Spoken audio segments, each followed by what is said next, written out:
Rock School District Board of School Directors, and we will begin with the Pledge of Allegiance, please.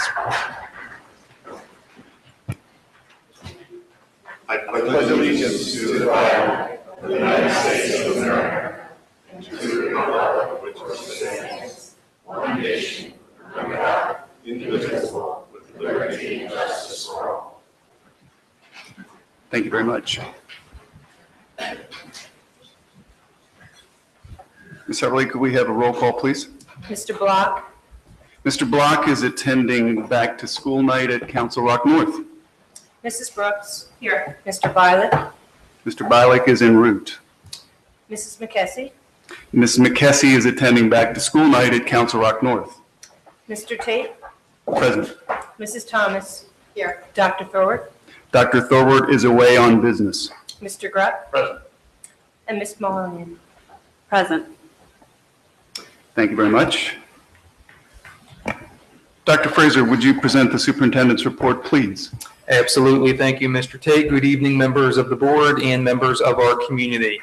We are going to begin this evening with a very special presentation to a select group of our SAGE volunteers. SAGE is it's spelled S-A-G-E for those of you who don't know, and it stands for Senior Adults for Greater Education. It is simply a wonderful, wonderful group who does wonderful things in our classrooms, makes learning the best that they can be through their volunteer efforts, and our students and our teachers are most appreciative. And this evening, we have the opportunity to acknowledge and respect a very special group of these SAGE volunteers. The SAGE volunteers that we're going to introduce here this evening, each last year accumulated at least 100 volunteer hours. It's 100 hours of time, of their effort, their energies, again, to make learning as outstanding as it can be in the Council Rock School District. So we have our list here. I know we have 4 individuals who are unable to be with us this evening. I am first going to read their names to make sure that we can give them the acknowledgement that they deserve, and then we will walk down front and ask the rest of you to come up and receive a certificate. So a couple here who are unable to be here this evening, starting with Kathleen Francis, who has been serving at Richboro Elementary School. We also have Lorraine I.M. Pietro, also serving at Richboro Elementary School. Helen Rosenfarb, also serving at Richboro Elementary School. And lastly, unable to be here this evening, we have Susan Wobranski, serving at Rolling Hills Elementary School. So thank you to the 4 of you and our well wishes for you this evening as you are unable to be here with us. And with that, Mr. Tate, I'll ask you to join me down front. And Ms. Scherzer, I'll ask you to also join us. And Ms. Katz, if you can join us up front, please.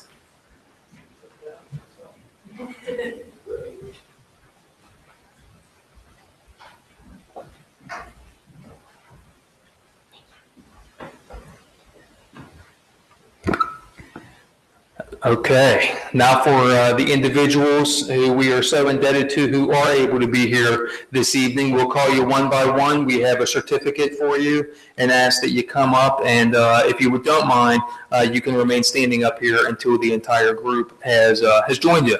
So we'll start with Linda Bernstein, who has been serving at Maureen M. Welsh Elementary School. Linda Bernstein.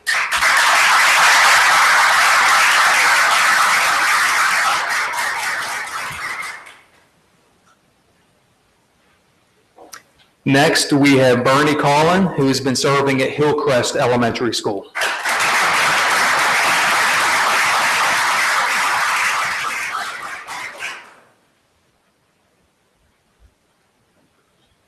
Next, we have Larry Ream, who has been serving at Council Rock High School North. Larry Ream.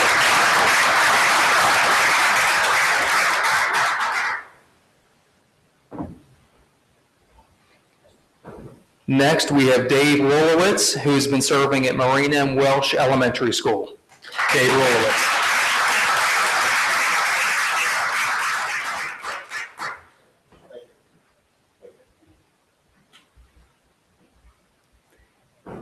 Next, we have Ron Rosenberg, who has been serving at Richboro Elementary School. Ron Rosenberg.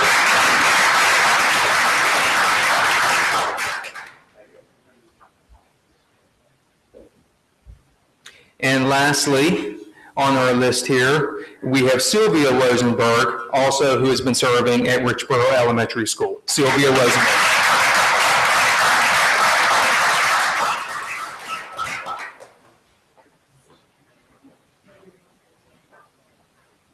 All right, we want to come together for a picture? Sure. We can put them in the back. Okay.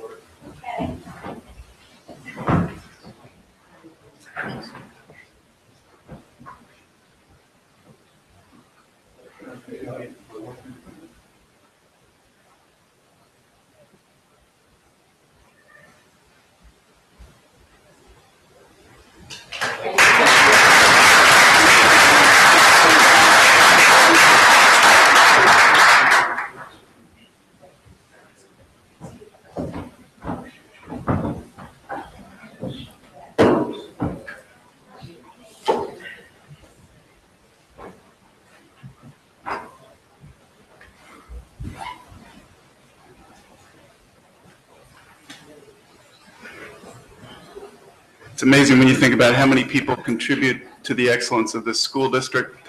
Teachers, students, volunteers, parents, everybody makes a major contribution, and we're very appreciative. No doubt about it. Thank you for that comment there, Mr. Tate. Just a couple other quick notes from me. Today, I sent out a listserv announcing the formation of our school district's redistricting committee. This has been a long time in coming, so that process is now up on our website and sent out via listserv. Serving on this committee is certainly a very time-consuming task because it will be producing very important work. The outcome of this committee is to provide a recommendation to this Board of School Directors on really what redistricting should look like beginning at the secondary level next school year and for the elementary level in the 2019-20 school year. So I do encourage everyone to please take a look at today's listserv and or just go on to our homepage where the information has been up there since the weekend. The deadline to apply for those who are interested is 1 week from today. So we're giving a full week for that process, and then we will make decisions in just a couple of days' time in terms of who we can have on the committee, and we are looking forward to having 2 parents from each of our 15 school communities on our redistricting committee. Speaking of committees, recognizing that a recent topic of conversation that you probably have some awareness of has been the name of the mascot at Council Rock High School North, which of course is the Indians. I want to inform the community this evening that a committee will be formed by the leadership at CR North to study this issue. You probably know that there's a petition out there. You probably also know that there is a counter petition out there.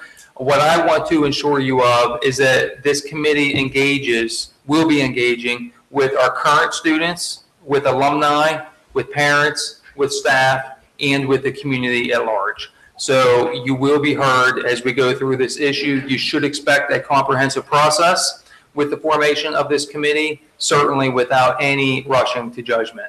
So more on that to come. And finally, a note on our year-end financial balance. The preliminary results of operations were discussed during our September 7th Finance Committee meeting. The district experienced a good fiscal year with actual revenues exceeding the budget by 1.65% or $3.7 million. And then actual expenditures were 1.4% or $3.2 million less than the amount budgeted. This is good news. It's good news that the original budget showed the district using $4.4 million of our $25 million fund balance, and the actual results of operations, including a $3 million transfer of funds from the general fund to the capital reserve fund, will show a reduction of $500,000. That makes our preliminary ending fund balance to be expected to be around $24.5 million.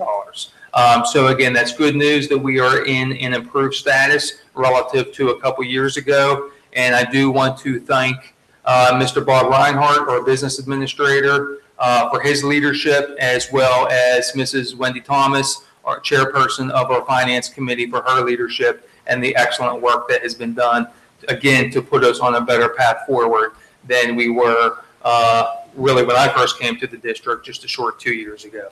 So thank you, and I believe that ends my report. Thank you, Dr. Fraser. That truly is great news about our year-end balance, and it's a credit to a lot of folks who played a role, and it's a credit to our business administrator, Mr. Reinhardt, for doing some very smart budget forecasting and budgeting.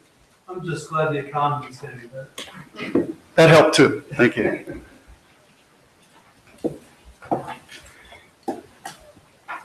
Moving on, the next item on the agenda is public comment. Public comment is an opportunity for members of the public to address the board. We would ask that you limit your comments to no longer than 3 minutes. Please consider the fact that there may be young children in the audience or watching this broadcast live on CRTV when you're speaking. It is our goal to maintain a respectful environment so that members of our community have an equal opportunity to address the board without interruption. While the board welcomes your ideas and will consider them in deliberating an issue, we may not respond to your comments or questions necessarily. The floor is open. I don't have the sign-up sheet yet, so I'll invite the first person who wishes to speak in public comment.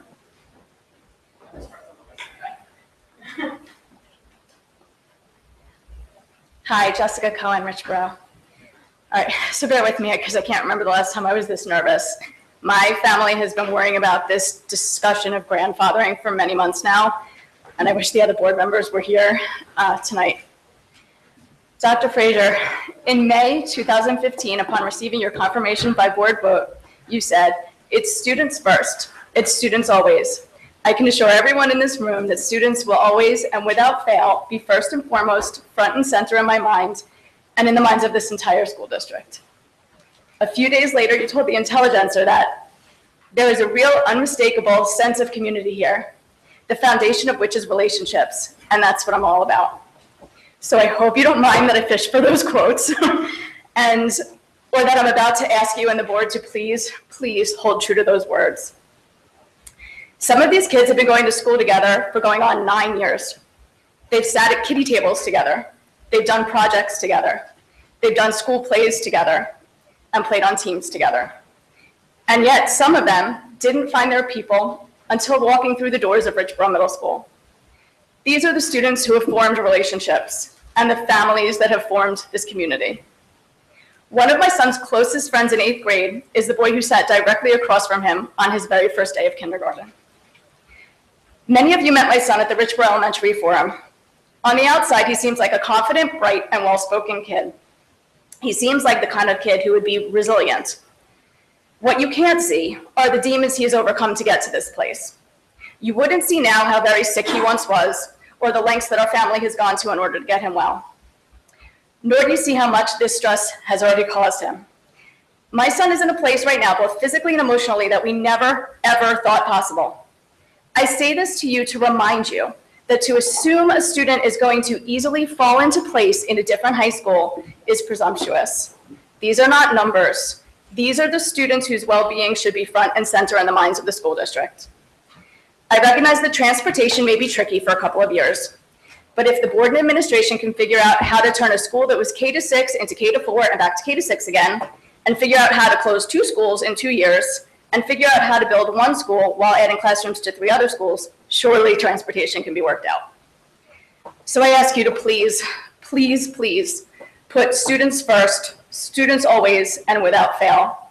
Please allow the current 8th graders at Richboro Middle School to maintain their real, unmistakable sense of community, the foundation of which is relationships. Thank you. Thank you. Thank you. Tim Devlin.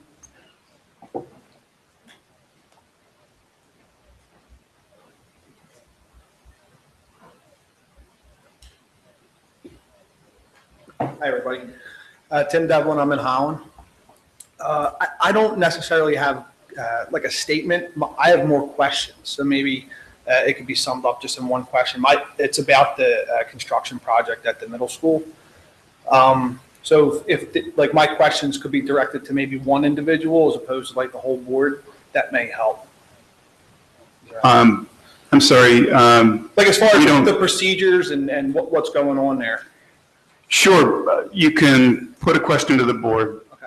And I have multiple we'll- questions, so that's what I mean, like, who would be somebody that would be able to, because I went on the website, there isn't any information in there as far as the safety precautions, the conditions, Yeah. things of those nature. I Yeah. put it this way, I was at the back of school night, and being in the business, it doesn't look like things are being done the right way. Sure, the best person to talk to is Doug Taylor, our Director of Operations. Okay. And he'd be happy to talk with you after the meeting Sure, that'd be great. tomorrow, at a mutually convenient time. Okay. But Doug's very receptive and talks to members of the community all the time. Okay, great. Thank you very much. That's what I have. Thank Very good, thanks. Jeannie Lindros? Good evening, Jeannie Lindros, Holland, PA. First, I'd like to state that I'm not in favor of closing Rolling Hills or expanding Wrightstown or Hillcrest. I do not believe it's supported by data. However, today, I'm not here to talk about that. I'm here to talk about the hurt and frustration felt by my community, and with all due respect, the failure of you to anticipate the angst and to be proactively outreaching to our community to mitigate these concerns. To date, we have received not one single Rolling Hills specific communication or outreach, no email, letter, memo, or robocall about the decision to potentially close our school. Nor has there been an official visit to our school to meet with faculty, staff, or students. I received more information about the immunizations, the high school choir contest, and the janitor contest than I did about the potential closure of our school. A simple letter tailored to Rolling Hills families that acknowledges our pain and our contribution to the process could have gone a long way to setting a more conciliatory tone. I took the liberty of drafting such a letter in hopes that you can understand how a different tact may be more productive and helpful moving forward. Dear Rolling Hills families, after a lengthy and deliberate capital planning process, the school board voted yesterday to put forth a motion to close Rolling Hills. Insert details. This was an extremely difficult decision for the board of directors. The decision to close the school is not taken lightly, and we are so grateful to your community for taking such an active part of the process. Your comments helped us better understand the wonderful culture of Rolling Hills and the amazing walking community that are not easily captured on paper or in statistics. You also effectively use data about enrollment, operational savings, student impact, and capacities to participate in the process and push our collective thinking forward as a board. Unfortunately, in the end, the decision to close Rolling Hills was made because, insert your rationale, I still don't understand it myself. In terms of next steps, there will be a public hearing, insert all of the details. We encourage you to be part of this process, and we will communicate with you throughout, and as these dates are determined, we will let you know. Throughout the capital planning phase, the community engagement has been instrumental to the process, and is this kind of parent and community involvement that help keeps Council Rock School District so successful. Moving forward, we are committed to keeping you, the Rolling Hills community, informed about the progress towards closing, and if the ultimate vote happens to close, we will partner with you to ease the transitions for staff, families, and most importantly, students. We will hold a community meeting on XYZ date to explore ways we can support the Rolling Hills community during this transition. In the interim, please feel free to share any concerns or questions at this email address. Respectfully, the board and administration. Unfortunately, this letter was never sent, and there has not been proactive outreach to our community. This void has left a vacuum that shows a lack of respect, empathy, and compassion for our community. This has impacted the tone of the discussion and elevated the level of frustration, angst, and resentment felt by many members of our community. I realize my time is out, so I would just quickly say, we very much appreciate your opportunity to reach out for us for a question and answer, but a scripted presentation back is not a dialogue. And to hear that you have had a sit-down meeting with the Wrightstown community members about their transition needs during the construction phase has only rubbed salt in the wounds. Sometimes as elected officials, you need to make unpopular decisions, and we understand that. But it is your job to listen, acknowledge concerns, and proactively reach out for productive solutions.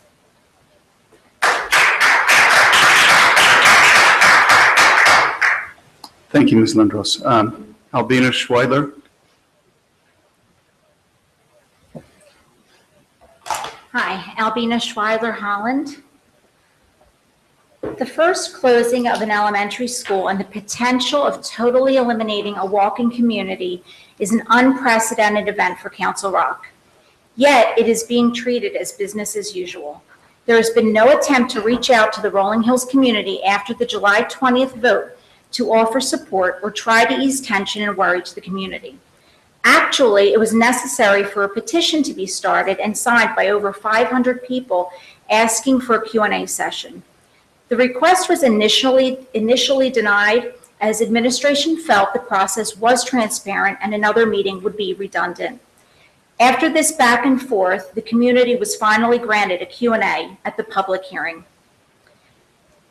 Is this the action that you would expect from leadership? Not every family was able to attend and watch the board meetings. Not to mention these critical meetings were held over the summer when much of the community was vacationing. There has been no direct communication or outreach with the Rolling Hills community after that vote. The community is left feeling empty and ignored. Is this the desired result? Shouldn't it be the intent of leadership to unify all of Council Rock and to rally around the community that is being displaced and to work with them to see the overall vision and see their integral role going forward? This certainly would have went a long way to facilitate healing and trust. However, your defensiveness and insistence that the process was transparent has blinded you to the reality of the situation. With such an important decision that will impact so many, I would have expected multiple communications with the community in multiple ways. That being said, we have now discovered that a meeting was offered to the Wrightstown community to discuss their transition during renovation and expansion of their school. The meeting was offered to them and held last night. I don't begrudge Wrightstown their meeting. In fact, I believe this is how we should treat a community undergoing change. Now, their change is quite different from our change. All we are asking is for the same type of meeting and a chance to have our questions answered and a two-way dialogue to express our concerns and problem solve. At this point, our community is dealing with the closure of a middle school next year and the proposed closure of Rolling Hills. Mind you, there are many parents dealing with both, and there has been zero community outreach. Why is our community being treated so disrespectfully? Why is there such blatant disparity between the treatment of the two communities? Also, I just want to add that I emphatically agree with the previous speakers that all middle school and high school students should be grandfathered into their current high school, and the current 7th and 8th graders should maintain their current high school sending school. Thank you. Thank you. Ms. Yarnell?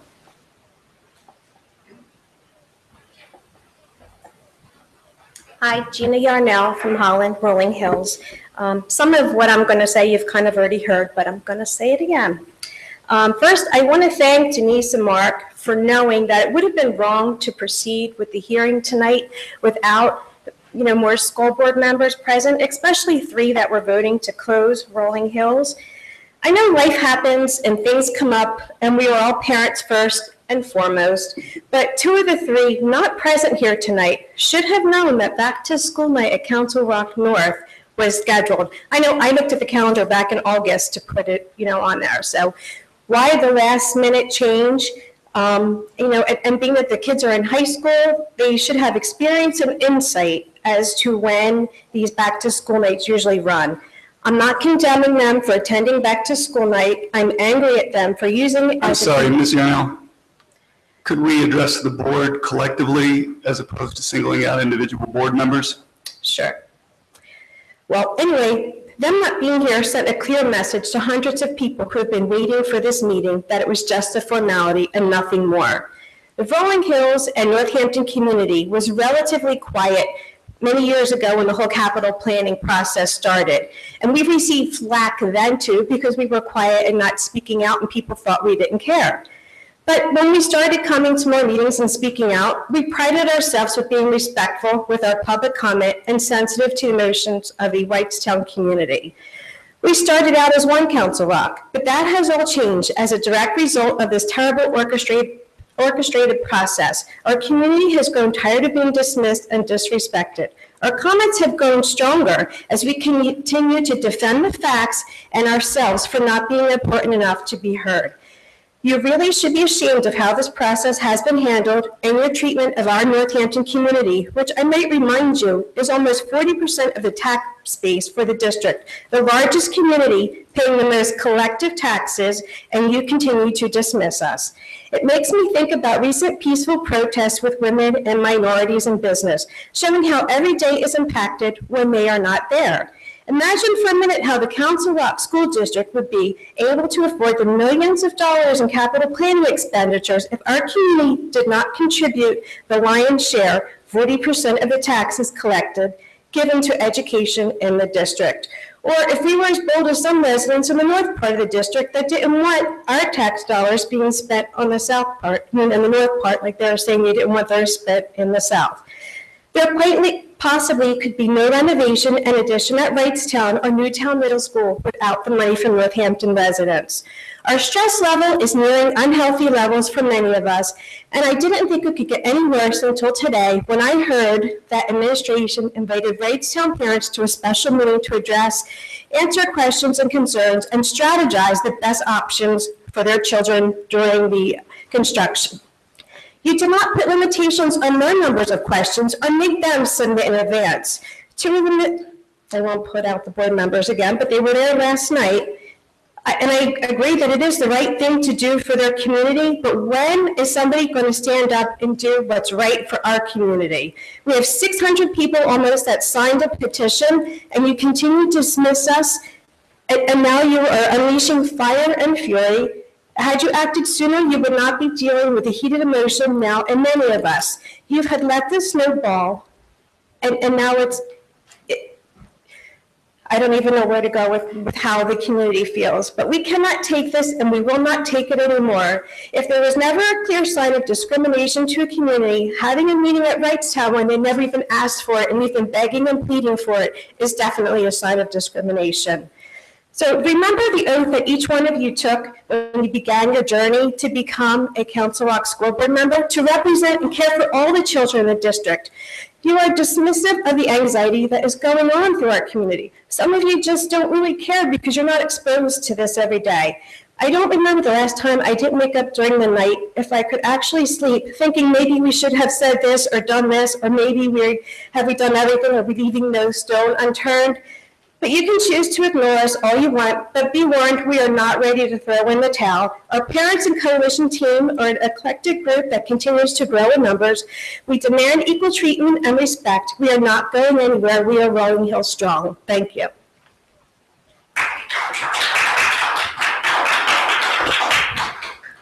Allow me to offer one point of clarification on the misrepresentation that I heard a couple times here.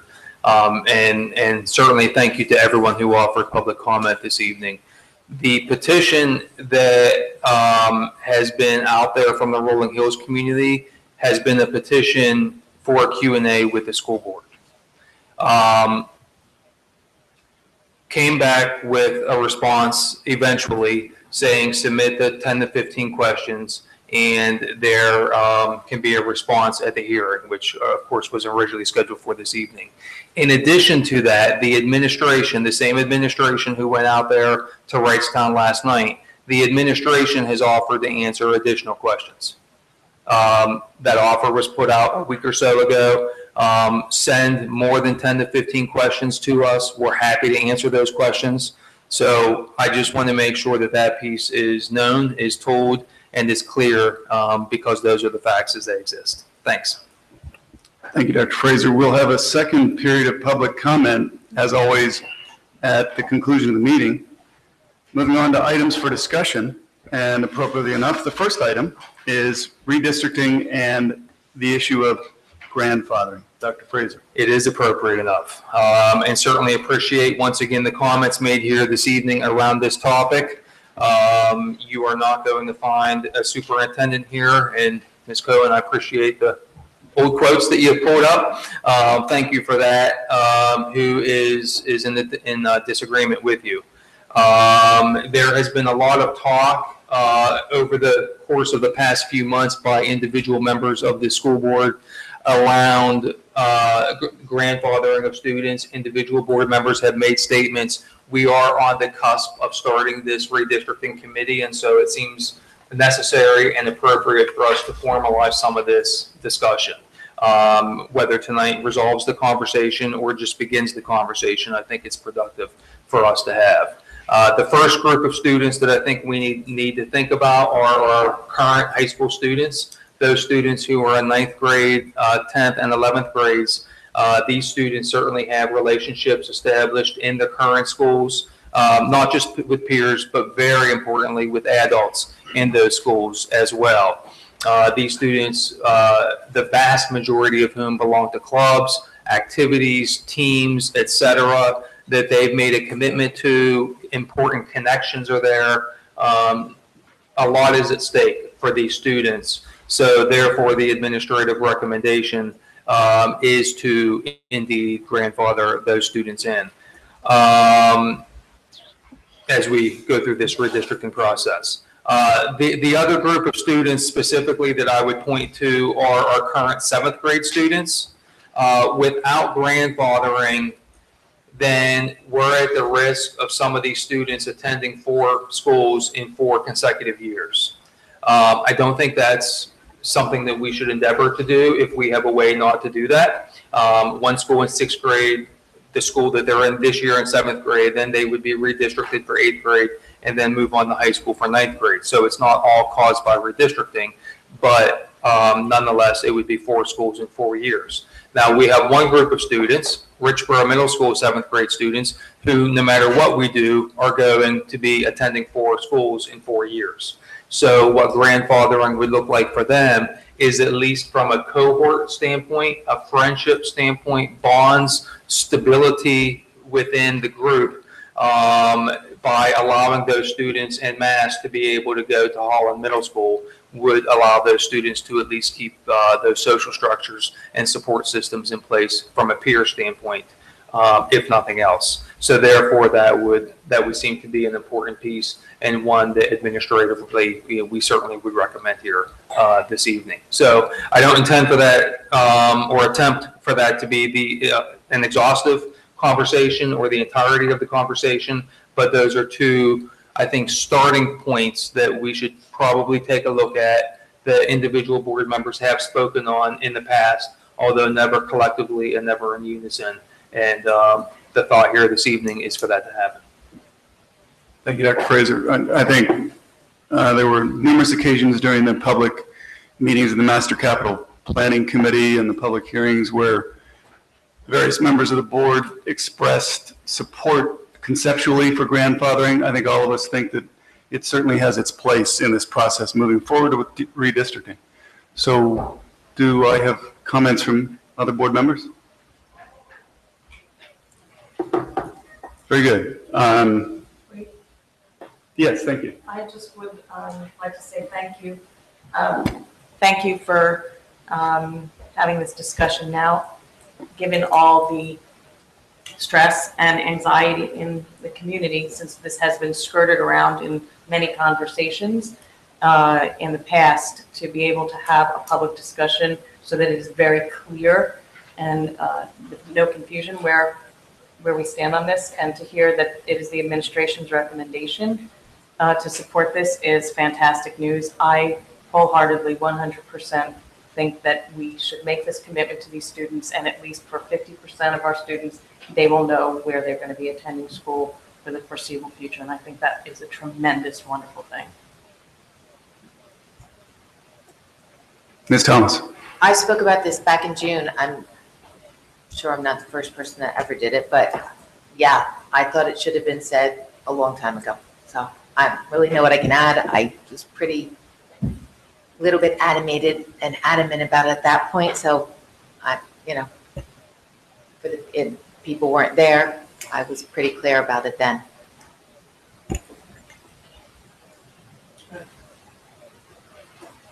Mr. Brown? Well, it's pretty cut and dry in my mind. It's, look, anything we can do to make it easier on these kids, it's going to be very, very difficult over the next several years.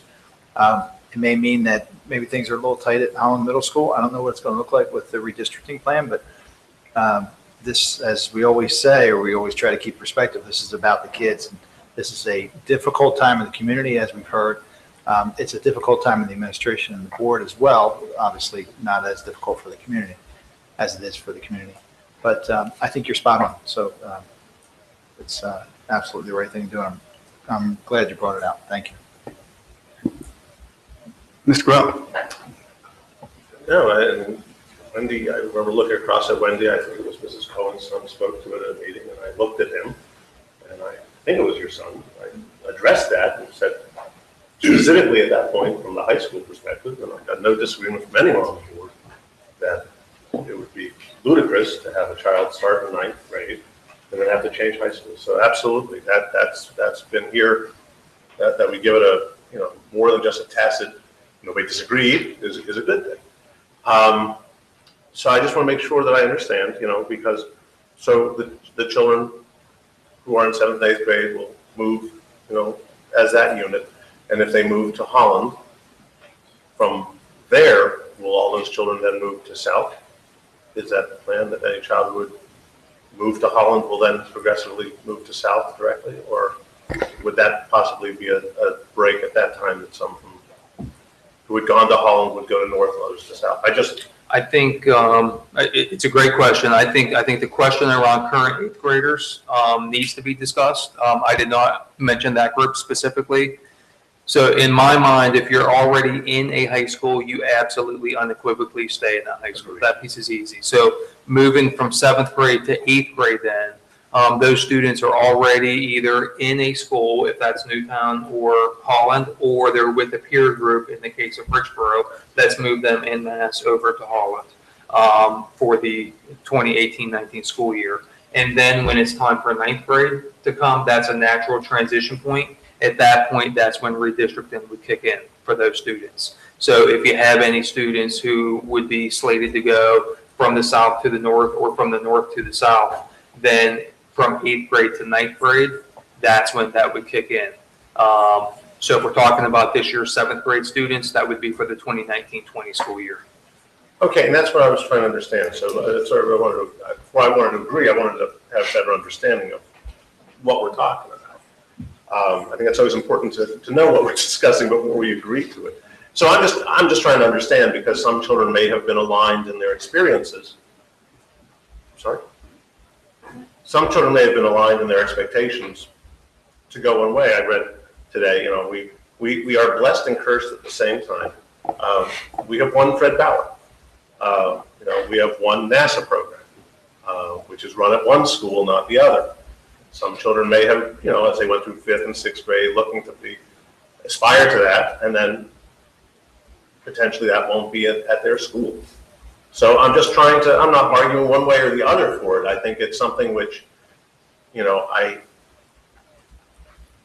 the initial round of conversation, I wholeheartedly agree with. The high school for sure, the middle school keeping them together to move them as a group for sure. I'm just trying to understand that's all I'm trying to do. And if we did move them as a unit, then thereafter started to, and know that group stayed together as a unit, I'm just trying to look at what the numbers would be. Where would we be in terms of the population? One of our goals as a district was to get to equalization at the high school, to an equity in the numbers.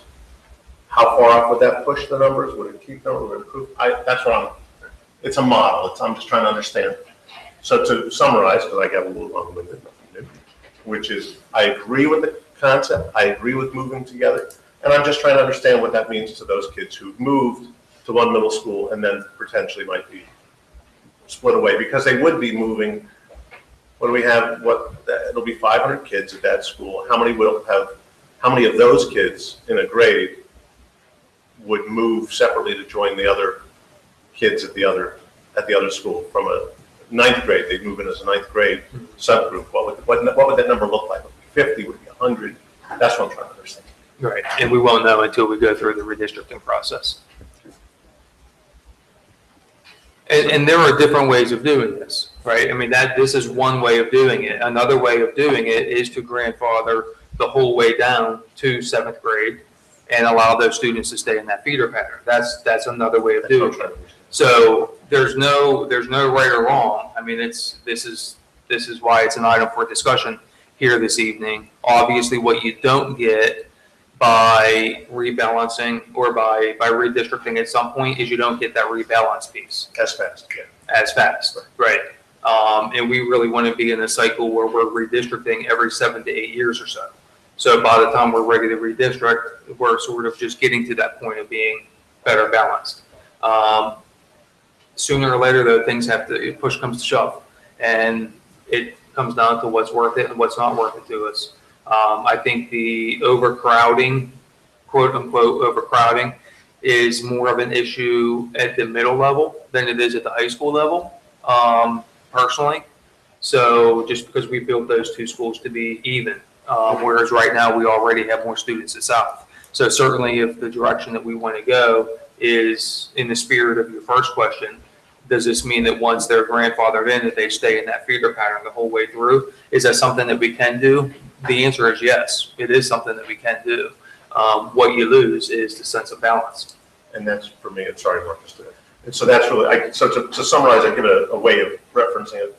So the query is, do we make a full secondary grandfathering process? Is it fully grandfathered for secondary or not? Is it just the accommodation? That's right. Okay. Numbers would be useful to see, you know. Yeah, essentially, yeah. Mr. Wiley. Or even just a written concept, because I heard you say two different things, so I want to just be clear. Because the first time when you opened the discussion, I thought you said that the kids would follow through from the 7th and 8th grade to go to Holland Middle, for example, and then to South. But then when I heard you talking to Jerry, I heard it differently. So what I heard you say was Holland Middle, and then some kids will peel off to the north. Is that right? That is so right. So what's your recommendation, or what was your first thought was, the first thing you presented was that the kids would peel off and go to north, right? Yes. So what you said? Yes. Okay, so I'm going to pull back my support of that a little bit. I really don't know how I feel about that, because it feels to me continuity should be, you just said it, the crowding issue is really in the middle school. Right. We probably have the room in South, the other high school. There are programming issues, and that's really where this discussion started, was that there was a feeling that there was more opportunities potentially academically and extracurricularly for kids who went to North, right? So I think in theory and in practice, if we allowed the kids to stay on that track, go to Holland Middle School and to South, but perhaps give an option, I think we might want to be flexible. If there's a kid in North who wants to come to South for the NASA program, or 5 kids, we should entertain it. If there's kids that want to go to North for something else, we should entertain that. So I think we also have to be as flexible over these next few years, and maybe into the future, because it really is a shame that we have such a great program at South that the kids in North don't have exposure to, and that's unfair. So if we're looking at equality, or balance, we should offer it. I'm sure maybe there's too many kids that would be interested in the NASA program. I don't know, but I don't know if we've ever polled it. Does that make sense? What I said? Yeah, we should clone it. Yeah. But and there's no reason that we can't designate 2 other instructors or teachers to that program and have Fred oversee it, right? I mean, it's a successful program, and if he's overseeing it, he could ping pong back and forth to the schools. A person could. And maybe he couldn't, but a person could. You're right. And I think we should be open-minded, I agree. And we talk at academic standards about kids from North taking courses at South and vice versa, and what that looks like and the costs that are involved and so forth. And, Dr. Fraser and I discussed this very briefly, but, transportation and the cost is going to be a big issue, and questions of kids moving between high schools also involves time. but I think we should be open-minded. And I have a strong recollection from all of our master capital planning meetings and public hearings that virtually everyone, if not everyone, expressed support for the concept of grandfathering, and I never heard anyone, express any objection to the concept. I think it's something we're going to have to do in some form. And I think, unfortunately, cost is probably going to be the biggest variable.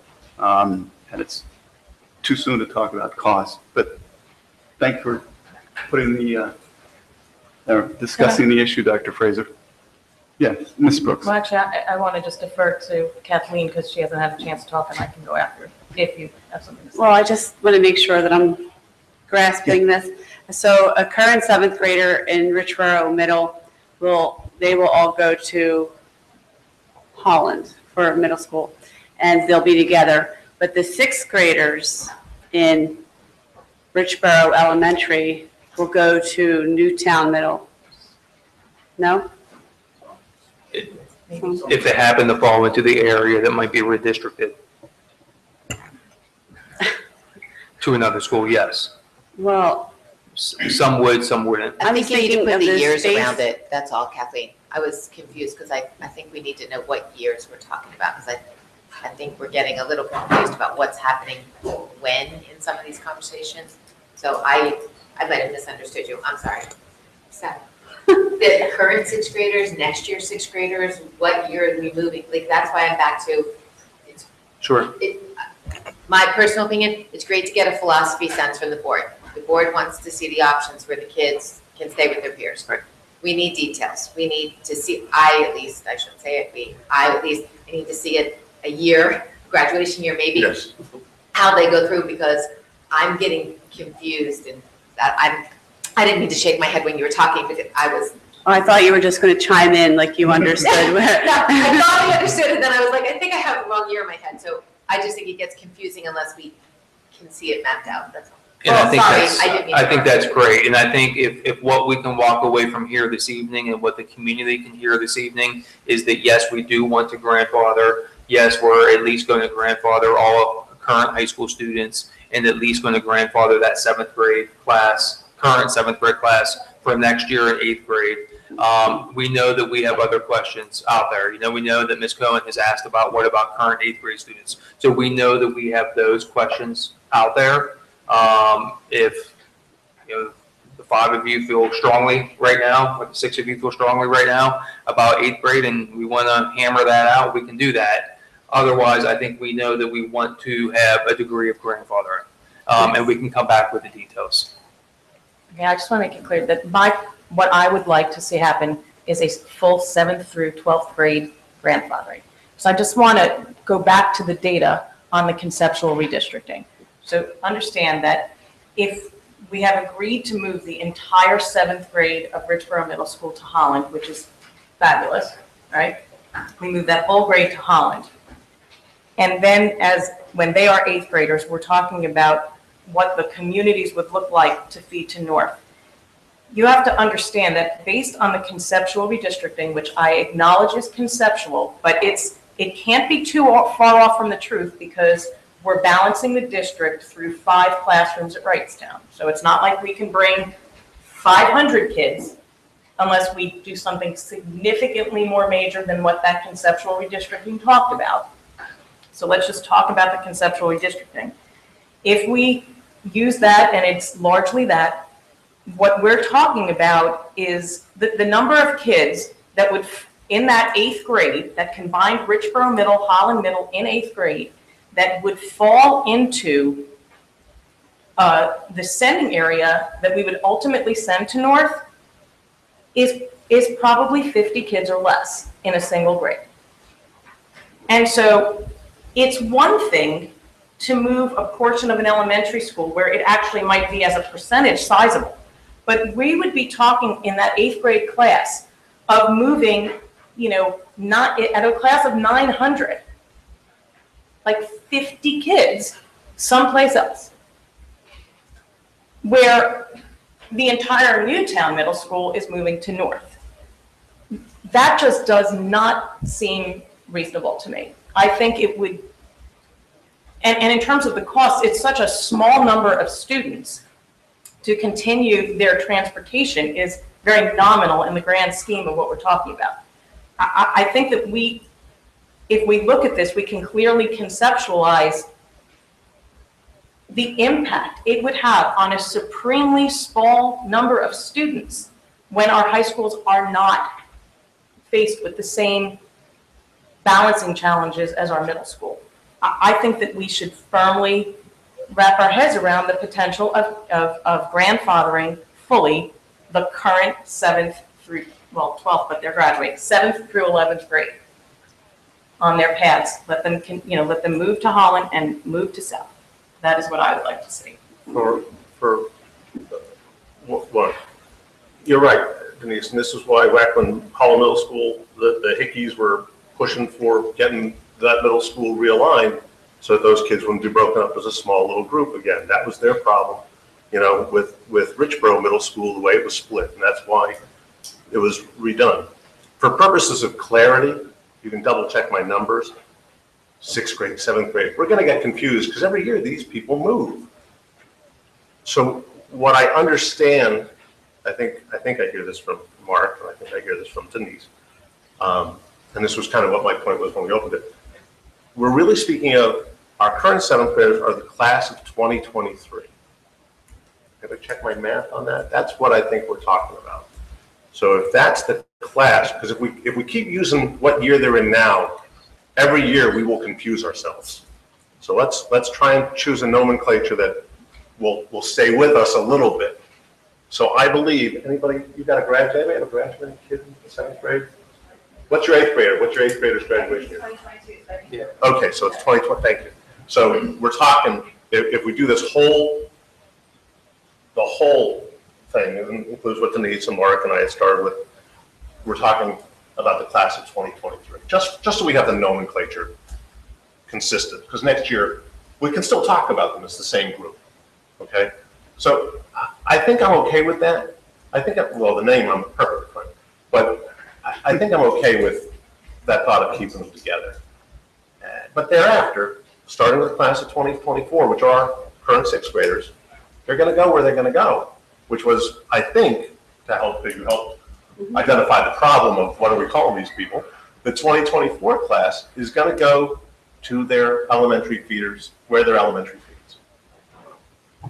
We're not voting tonight, we're a little short, but I'm okay with that, I think. Unless you can show me numbers that just make it unworkable financially, I think for me, it's fine.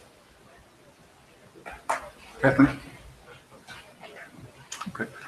Anyone else? Good. All right. Good discussion. Thank you. Thank you, Dr. Fraser. The next item for discussion, chain link fence at Maureen M. Welsh Elementary School. Dr. Fraser? Actually, we need Mr. Taylor for this one. I think he just stepped out with our guest. Are you going to have a presentation? Are we going to be able to see something? I was looking at the attachment. No. I don't believe No? so. Okay. Not that I'm aware of. I just officially say I do not like the new board docs.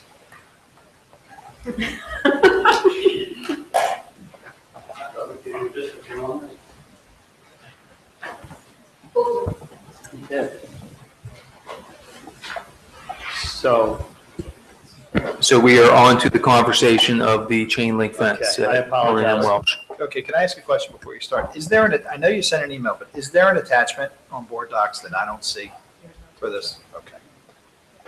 Very good. I remember the email, but I was expecting it on board docs. Thank you. Is there the sketch, of the proposed fence? I don't know. That was emailed out to the board, but it's not on board docs, is the I got comment. it. Okay. Can I as a practical matter, I'm missing 3 board members. We've got, what do we got here? 1, 2, we got 6 now? This is an item which may be disputed or discussed at length. So I know it's only for discussion. We're going to rehash the discussion with the others. I don't know how the other 3 are going to express an opinion to vote on it when it comes up. So we can have it as a discussion item, but the discussion item is really for the purposes of communicating with our components.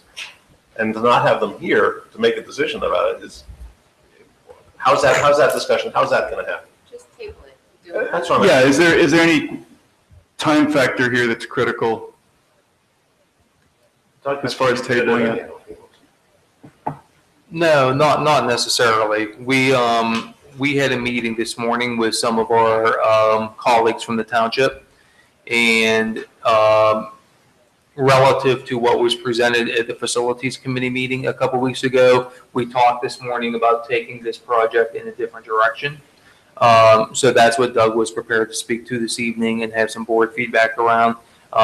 As the board might recall, originally this was on there as an actual motion, as an actual action item for this evening, and then we took it off for that reason.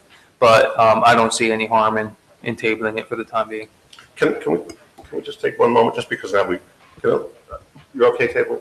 I'm sorry? You're okay tabling it? Sure. Can we just make a momentary, without any opinion, just a discussion to inform the community what we're going to talk about, since we started it and then we're pulling back? I think that would be helpful if Mr. Taylor could give us a brief summary of where we stand with the fence. Let me give you a quick overview of the whole issue so everybody understands. So there was some concern expressed by community relative to the security between the Welsh Elementary School and the adjacent park. In response to that, we proposed perhaps a chain link fence for a section of the property that captures the lawn area that we use for recess, for playgrounds, for field day and other things, but also that the park uses during weekends for sports events and other venues. So there was some concern that if we put this fence up from the township standpoint, that we would compromise the flexibility of the site a bit. So we met with the township today to talk about a modified version of this in an effort to minimize the amount of foot traffic that happens, not only from the park through the site at the open expanse of the site, but also from the properties next door to the park, next door to our school. And there's a lot of foot traffic, and talking to the principal, that goes through the lawn area during your regular everyday recess. So we were trying to find a way to at least minimize that impact, and then perhaps a phase 2 project of additional fencing if there's ongoing concern with the adjacent park. So we were going to work on a modified version of what was originally presented. And that's the quick history of it. And just so we're clear, the initial proposal as seen by the board was for 1,572 feet, linear feet of fencing. Around 1,600 feet, yes. 1,600 feet of linear fencing at a cost of about $51,000. And it'll be discussed further. Well, can I ask a question, since we're kind of discussing it? So I'm looking at this picture, and your explanation is helpful. So you met with who, the township manager, police chief? Police chief, township manager, a supervisor from the board, and the park and rec representative as well. All right, well, I appreciate that. And our security representative here and the principal. So it looks like they're going to put so it looks like the traffic, as you said, that's what makes sense, comes more from the houses that are along that line. That's why they're suggesting the fence there, which is now in a yellow cloud, right? Correct. Okay. And then there was a parking lot, kind of a path area that, did we grant an easement to the township? Is that right? Yes, That we they did. were going to put a path in, and now they're going to put that path in. They would put the path in conjunction with our installation of that fence. We would put signage in that would direct people coming from either direction to use that path specifically during school hours in an attempt to redirect them away from going through the playground area and force them to use a perimeter walkway. And there's really no issue with people coming from the park area, it sounds like? We would try to direct them over to that pathway if they're coming back to go back to the neighborhood with signage initially. Okay, and delaying this, because you're talking about a month, right? So then we get into potentially winter. Does that affect the township's plans for the parking lot and the path? I'm not sure that, they could move along with their project regardless of our fence because it's an easement we granted, so they could continue to move with that. Whether we put the fence up now or the spring would be impacted by weather. We should have time. If this is discussed and there's a want by the board to do this in October, to still do this before the onset of winter, I would believe. So I think there's still a good chance we could put that section of fence up if the desire is there. Do you think there's any concern that if we don't act tonight, then the township may delay from our inaction? I'm not sure about that. So I'm just going to object to tabling. It doesn't make sense. It seems like a very logical approach that was thought of between our administration and the Northampton Township. This is kind of what you call a no-brainer, right? So I would just like to move along with the motion, and I'll be happy to make the motion. Well, I actually object to the term that's a no-brainer. Can I just say one more? I don't even think Mr. Taylor contemplated a motion tonight. I think it was, I could be wrong. I think it's just a discussion item, and I think he has to rebid the work anyway because as a result of his discussion with the township this morning. So I think there is, I mean, from the Council Rock School District perspective, I think there is time. And with respect to the easement that the district granted to the township, that was a number of years ago that the district granted that easement. I wouldn't perceive that another month or so of board administration discussion would put them out. That's my sense. Well, can we? But the bottom line is there's not a motion tonight for the board to erect this fence. The bidding has not been finalized in a way that would enable the board to move forward. Yeah, but we can make a motion. Well, just so we're clear, because I let him interrupt me. Just so we're clear, the easement that you're discussing regarding the municipal trail is only as of April 21st of 2016. The second easement you speak of is from much further ago, 2001 or so. The second easement we discussed. The easement I just mentioned was the trail easement, which is 2016. Was from, okay. So for me, a no-brainer to spend public money, I don't know about, but there's ever a no-brainer. I'd like to get a price for the fence. It's greatly reduced in cost. And I'd like to understand a little better what our control is, over that space. Mr. Cox provided me with a copy, I provided all board members, think he did, a copy of the easement because I was interested in that.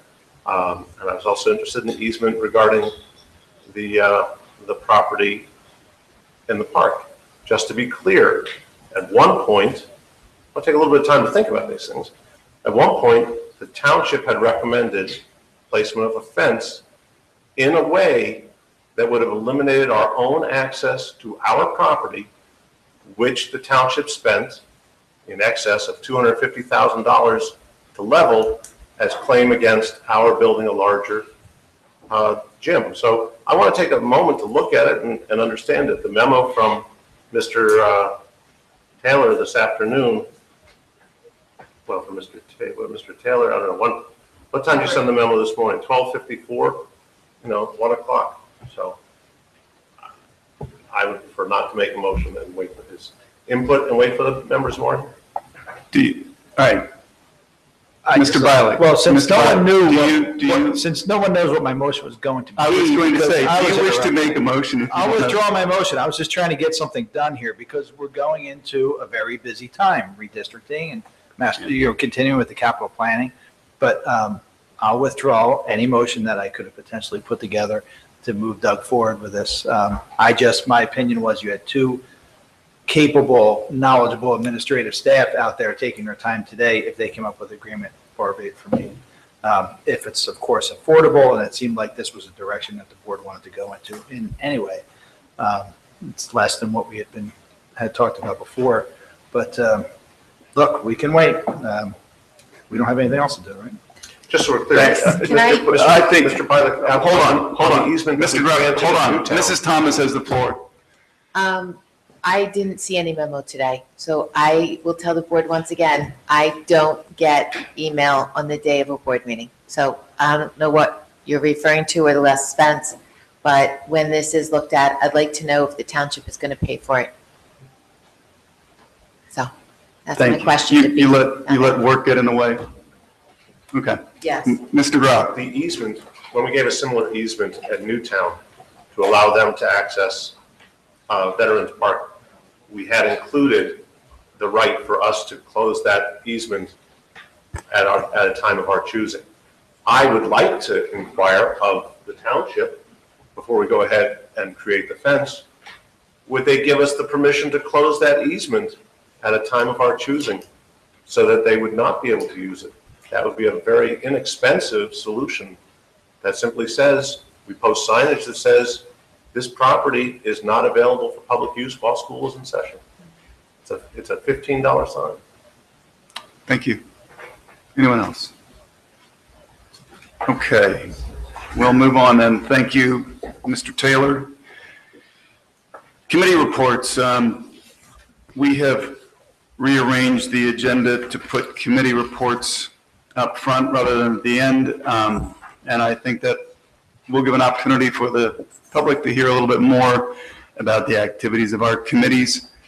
And the first committee on the list is Academic Standards. Ms. McKessie is attending back to school night at Council Rock North. Dr. Elliott, who staffs the committee, is prepared to give us a brief report.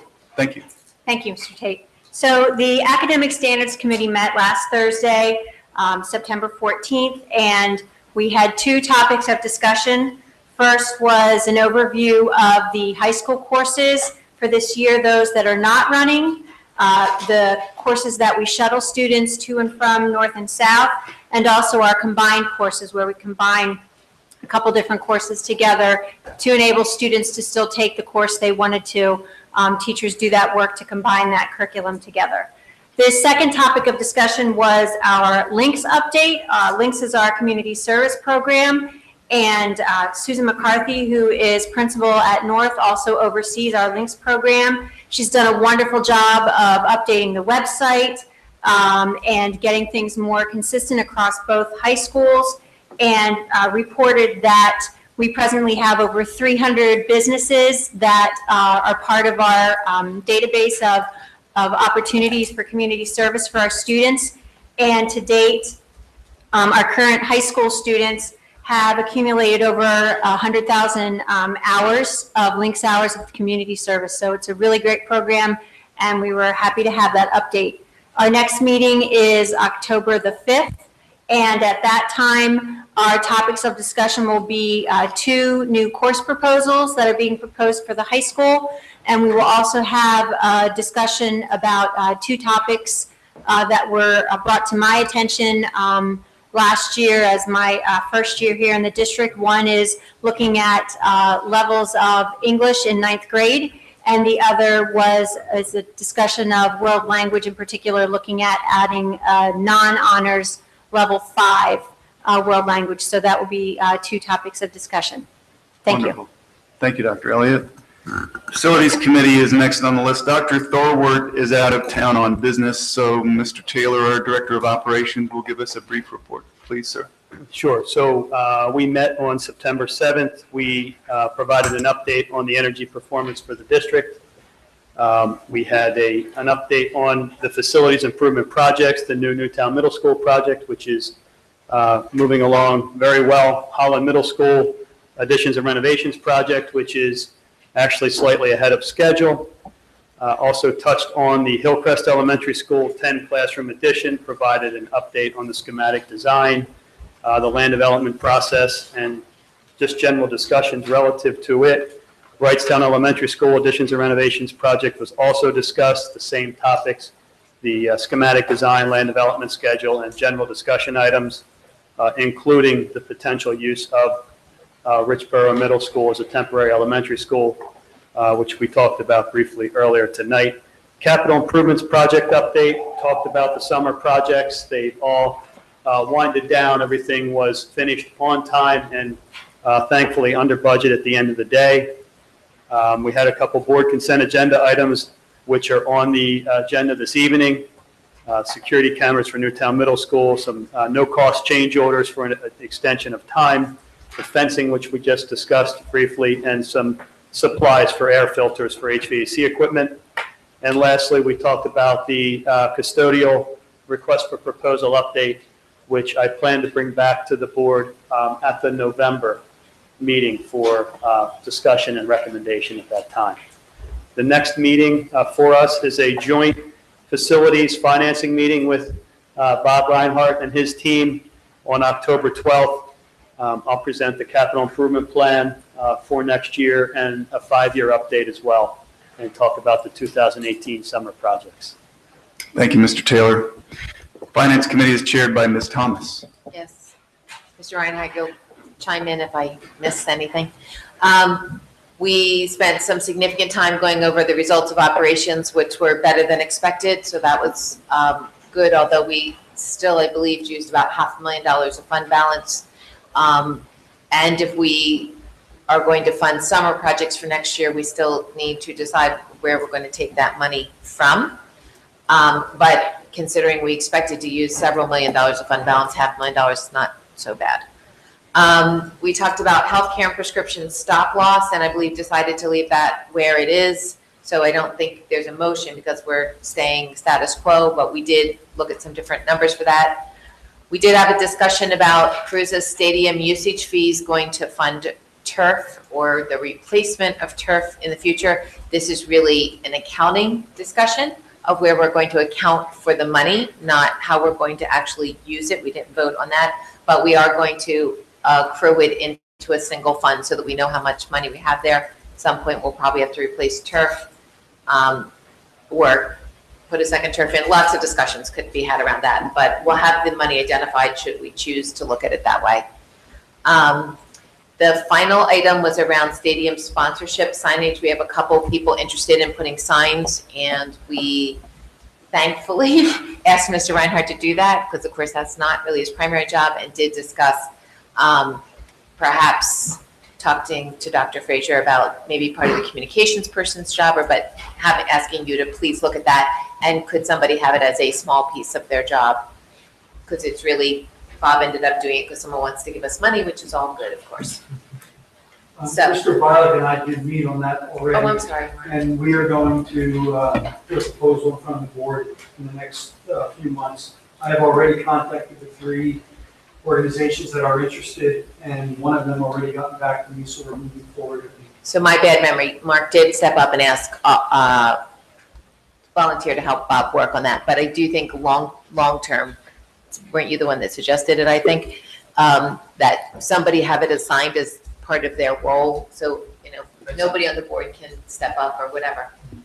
It was your suggestion. Do you want me to clarify? Sure. Okay. Clarify what. So, no, my suggestion was to take it, not have it in administration hands. Of course, Bob could guide it, but there are community groups in the community who are very good at raising funds. So what Bob and I are putting together is perhaps working with a community group. Okay. Bob had talked about for-profit organizations who had sent him solicitations to help raise signs, and they keep a portion of the money they raise for themselves. A community group, and I already talked to one that's interested, that actually encompasses several different community groups, may be interested in coming in, handling the signs and the fundraising. They keep a portion for the community group. We keep the rest of it, the lion's share, 90, 80%, whatever it works out to be. I think it's more like 80% goes to Council Rock. So it's a really good way for all the money to continue to go back in the community, because, listen, I know these folks, they're really good at raising money. So we've got about 40 spots for signs that could go around that field where we currently have 6. And then we also talked about the baseball field in the south, and maybe having it be able to be a broader venture. So that's where we are in discussion, nothing formal yet. Thank you. Sorry. No problem. That's it. Thank you, Ms. Thomas. Policy Committee is chaired by Mr. Grupp. On August 24th, we were busy. First, let me do the important part of this. We rely heavily upon the services of our administrative leadership team. This month, it was Barry Desco had the big chair, and as always was ably assisted on the piano by Matt Frederickson. So our policies, you'll see many of them tonight. In the policy updates section, we have a number of policies that have been moved or rolled around. Kindergarten admissions rolled into something else. You'll see this on the consent agenda. Some of these, we're renumbering a number of policies.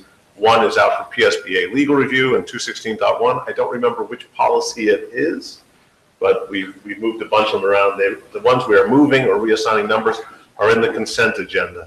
We're a little out of order tonight, so if any of these policies fail, we may have to reapply them because we will have rescinded them in the consent agenda before we make their replacement. So if they were to fail in the later motion, we will have a little dance to do.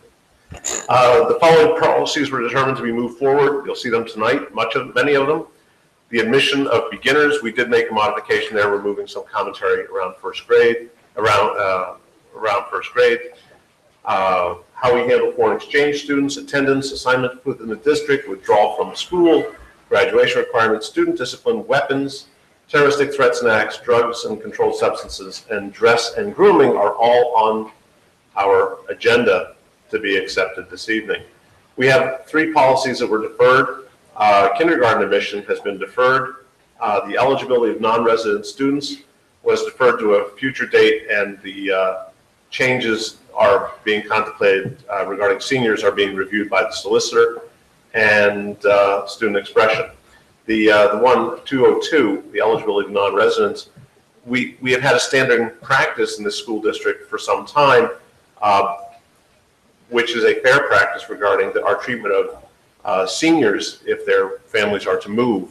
And we did not appropriately, that's not appropriately summarized in our policy. I call it out specifically just to highlight the grandfathering aspect of that. That really that policy talks to a child who's gone through our school district, comes to their senior year, and their family is moving or has moved, and to rip that child away from their peers who they have spent 11 years, 12 years with.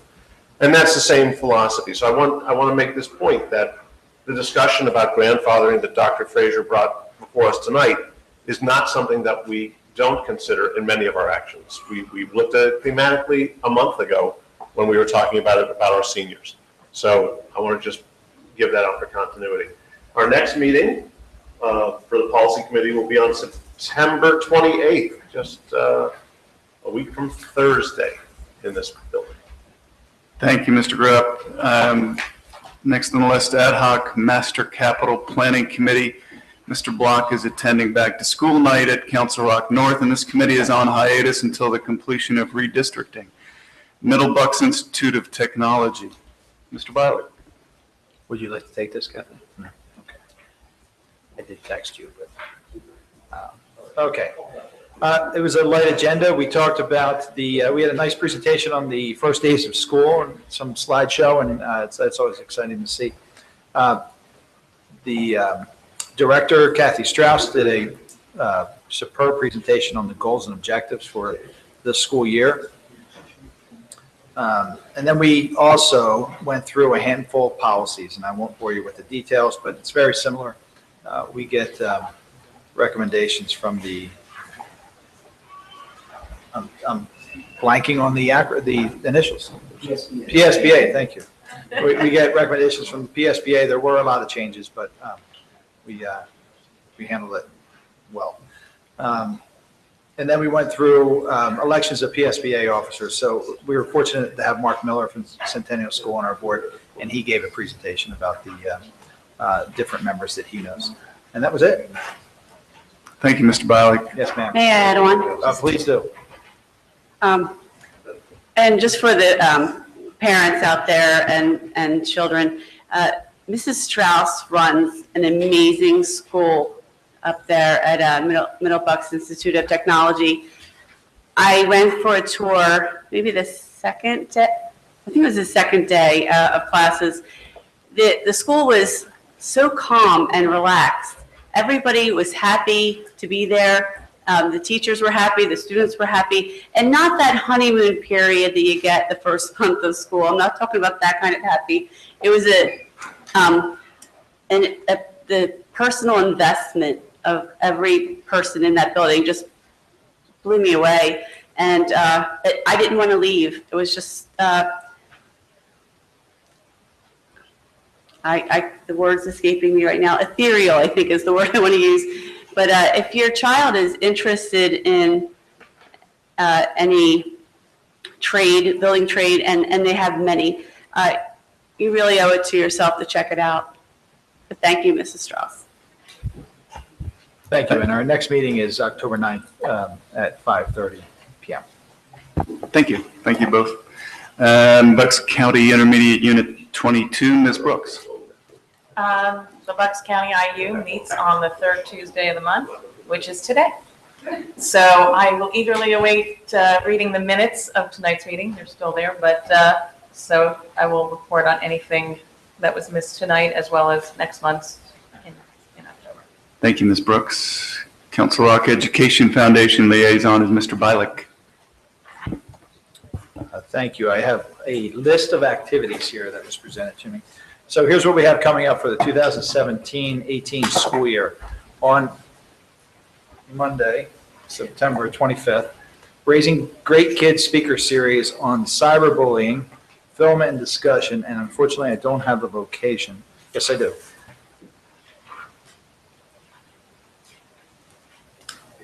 Bucks County Community College's Lock Theater, Monday, September 25th at 6:30 p.m. Friday, October 6th, the Council Rock District-wide Glow Dance for 4th and 6th graders.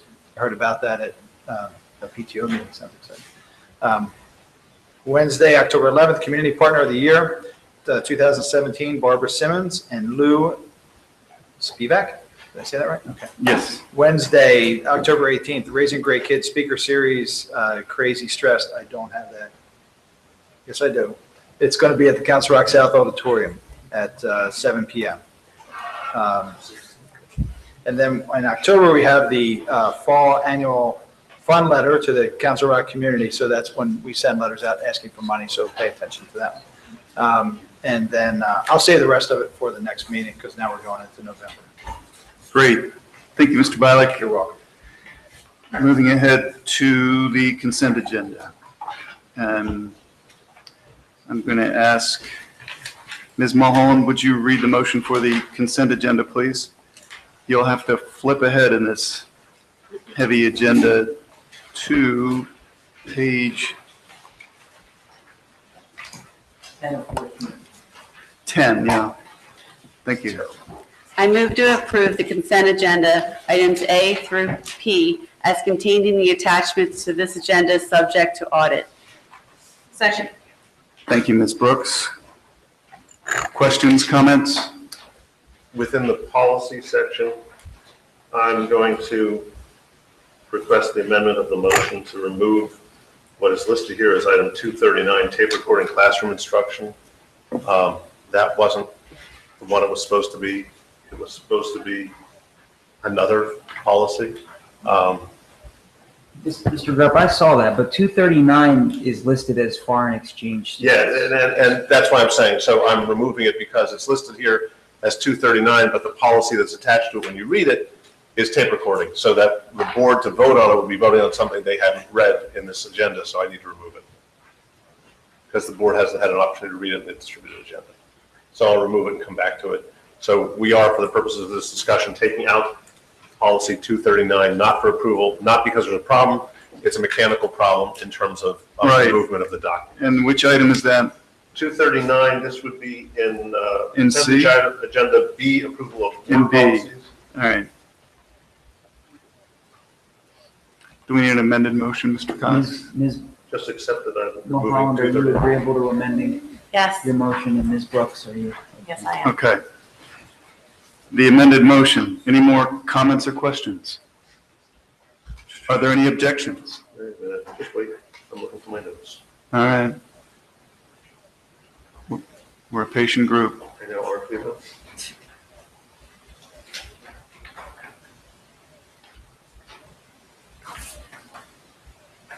I guess my only question was for Dr. Lambert. We have the Fusion Academy contract on here for $54,000.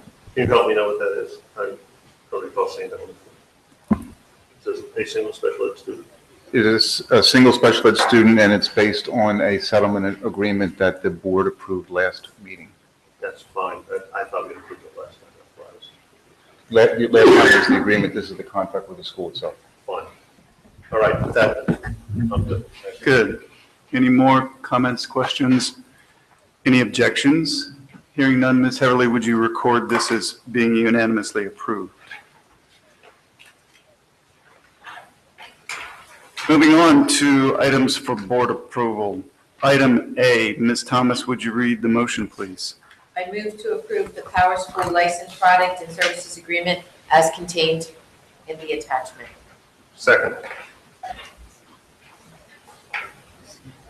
Can anyone explain what the Power School thing is for the public who's following this at home? It's a, So our eSchool Plus, which is our student information systems, was owned by a company called SunGuard. Power School recently acquired SunGuard, and as such, they've updated their license agreement and service agreement. So the pricing that you see that's attached to the invoice that's attached to that service agreement is no different than what it was under SunGuard. However, some of the language changed in the contract. Mr. Cox had an opportunity to review that, and they're requesting our agreement to their new terms. but the dollar's the $129,000. That was the same under the SunGuard agreement, yes. Any further questions? Comments? Are there any objections to this motion? Mr. Bialik? No, I'm okay, thank you. Okay, he's okay. No objections. Ms. Everly, would you record this motion as passing unanimously, please? Next up, item B. Ms. Brooks, would you read the motion, please? I move to approve the proposal between Safe Schools and Council Rock School District. Second? Questions? Comments? I have a question. Yes. I understand that we took out referring to the dollar value when we're talking about items on a bid list. And I fully support that. You know, if you want to buy a piano for $39,000 and we might want to buy two, I'm glad with that. I'm okay. We've taken out the reference to the dollar amount in our policy, in our motions now as well. I would just, we have in this meeting, so I would just ask, because these are contracts that we're granting, I think it makes sense when we have a number that we include it, because I think it's fair to say, what are we talking about spending? You know, it's not to exceed. So you know, this is, as we move forward and change things around, I understand that there's some variation over time, and it's learning. But this is a minor item of $6,720, but it is useful to allow the public to know that. Agree, and that's consistent with our normal practice. All right, We'll do that. So should I amend the motion to include? Nah, it is what it is, but. All right, starting with the very next motion, how's that? That's fine. All right, the next motion, I'll ask Mr. Bialik to read it. And But we're not up to that, we have to vote this one. You're right, thank you. Are there any objections to the motion? Hearing none, Ms. Heverly, would you record it as having passed unanimously? Thank you. All right, Mr. Bialik, would you read the next motion and include the amount, please? Item Can you C. ask- Yeah. Would you mind asking someone else to do it? I'm having No, some no. technical problems. right That's now. fine. Let's see, Mr. Grubb, we're on item C. Would you read the motion with the The amount? human resource, Yeah. preface, the Human Resource Department has requested that the Town Ed People Admin Master Services Agreement and Statement of Work Order be approved for applicant tracking and recruiting. Therefore, I move to approve the attached documents and agreements between Town Ed People Admin and Council Rock School District at a total cost not to exceed $11,250. Second. Thank you, Ms. Brooks. Questions? Comments? Are there any objections? Hearing none, Ms. Heverly, would you record that motion as having passed unanimously, please? Personnel actions. Ms. Brooks, would you read the motion, please? I move to approve the personnel actions as contained in the attachments to this agenda. Second? Questions, comments? Objections? Hearing none, Ms. Heverly, would you record this as having passed unanimously? Item E. Mr. Grubb, would you read the motion, please? I move to approve the EDRPP coordinator payments as contained in the attachments to this agenda. Second. Thank you. Questions? I have a clarifying question. somehow the format, we've had it down pat, and now this system has made it worse. Is it just the coordinators that we're approving in here? Right, this is just the coordinator. So you'll see additional files throughout the school year for activities and coaches. Okay, and I was interested to see, and there is one under the, hold on, under the last names with J. There is a district coordinator for the technology staff development and the technology business development. And I just look at these and I'm trying to understand, is that person now an educator in our district? Because this is $9,000 of additional payments to that person. I don't have a problem with the person. I just look at it as what's that person's role beyond this task? Listed here is the curriculum coordinator for technology, staff development, and technology business. I was amazed to see the staff development. Right, so both of your staff development individuals are both teachers in the district and receive the additional stipend to develop the staff development program for the district. So that's been that way for a number of years. And the one that you're questioning, Mr. Grubb, has also been that way for a number of years as well, because it's two areas, staff development and then also the curriculum coordination for the business area. And that person is also a teacher? Yes. Everyone, all of the coordinators for curriculum that you're looking at are all educators in the district. These are all staff members. Where you may see some support staff members would be detention, hall monitor. Right. They're largely our professional staff. And under the EDRPP, is this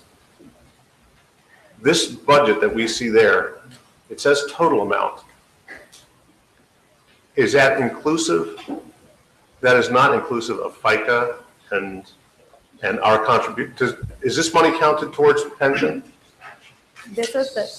This money would be, is this money? Yeah, it is. It is. This is the stipend amount that goes into the paycheck. And the way this particular group is dispersed is it's over the span of 23 pays. Agreed. So then you're this dollar amount, mm-hmm. As an employer, we pay taxes for FICA. Correct. FICA is in addition to this. Right. Okay, I'm just asking because, and this money, is it also subject to the 31% up for PSERS? It is. So when. But if these people were not teachers in the district, this money would not be included in the PSERS payments, would it? If they were not members of the union. This is coordinators, but we use EDRPP for lots of things. And we have people who are not members of our bargaining unit. Is there an EDRPP? Does EDRPP get upped by the 30% to pension payments for these things as well? I have to take a look at one of our non-CRSD employees for EDRPP to make sure I'm accurate, but I believe the answer is yes. Can we check on that? And the other question I have, is there any potential to look at these type of payments? Because they're EDRPP, they are employment at will, they're covered under the bargaining unit. But my question is, in the other example, particularly those people who are not already employees of a district, is it possible to make them independent contractors and pay them under 1099 to make them responsible for their own taxes? So I want to be very clear to clarify, what you're approving tonight is part of the teachers' professional collective bargaining agreement. It is different than the EDRPP that we do for coaches and for activities, which is also part of the collective bargaining agreement. What we're looking at here are assignments that are particular to staff members, and it's different than our sporting. When we look at the sports EDRPP, the unit values are different, and all of these, Mr. Grupp, are within the collective bargaining agreement. So if we want to make changes or propose changes, we could do that within those discussions. Okay, two things. I'm going to abstain on this one because I don't know what I'm voting on, because I've got in this one bus supervision, which is certainly not a coordinator task. Is that being approved tonight? The bus coordinators, the bus supervisors, and the equipment managers, are they being approved tonight too? I think it will be, yes, it'll be helpful when we do our collective bargaining overview, and I can show you where in the agreement the language exists for this particular group of payments. I understand where that exists. My point was the notation here spoke specifically about EDRPP coordinator payments, and we've included people here who are not EDRPP. I've got people in detention, bus supervision, the band leader, the band, the orchestra. I've got other roles on this. I'm gonna defer. You can all vote on this, but I'm not. I think respectfully, we're just not understanding one another. They're all EDRPP payments. Yes, they are. Everything in here is within the confines of the They collective all- bargaining. They are agreement. all EDRPP payments. The motion specifically was for EDRPP coordinators. We consider this coordinating pay. It is different from the sports and the activities and how the pay is dispersed. This particular list, the payment is dispersed over 23 pays rather than over a stipend, a total stipend amount that's paid either in December or in May.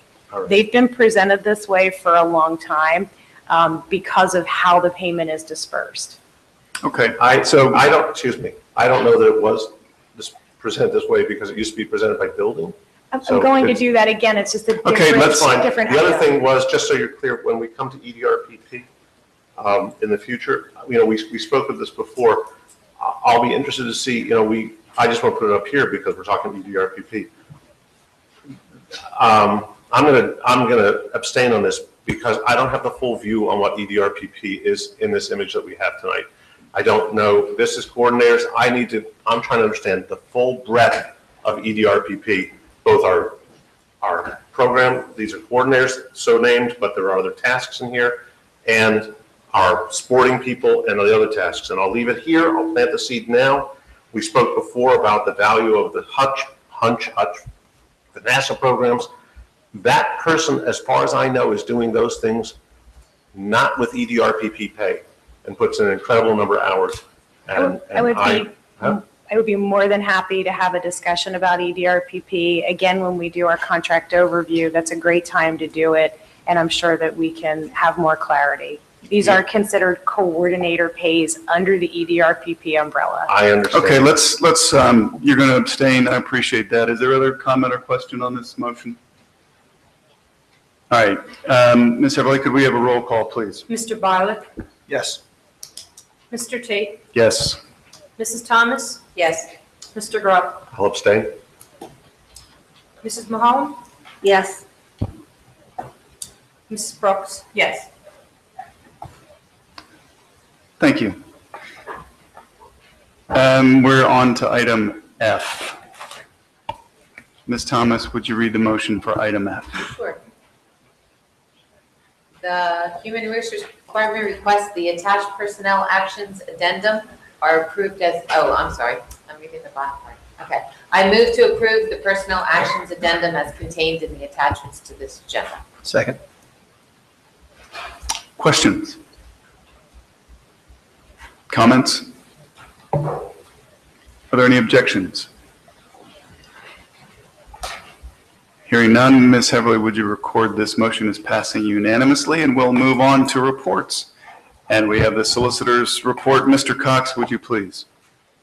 Mr. Tate, there was an executive session on August 24th on a specific personnel item and a confidential student matter, and my understanding is that there will be an executive session on September 23rd, again on a specific personnel matter.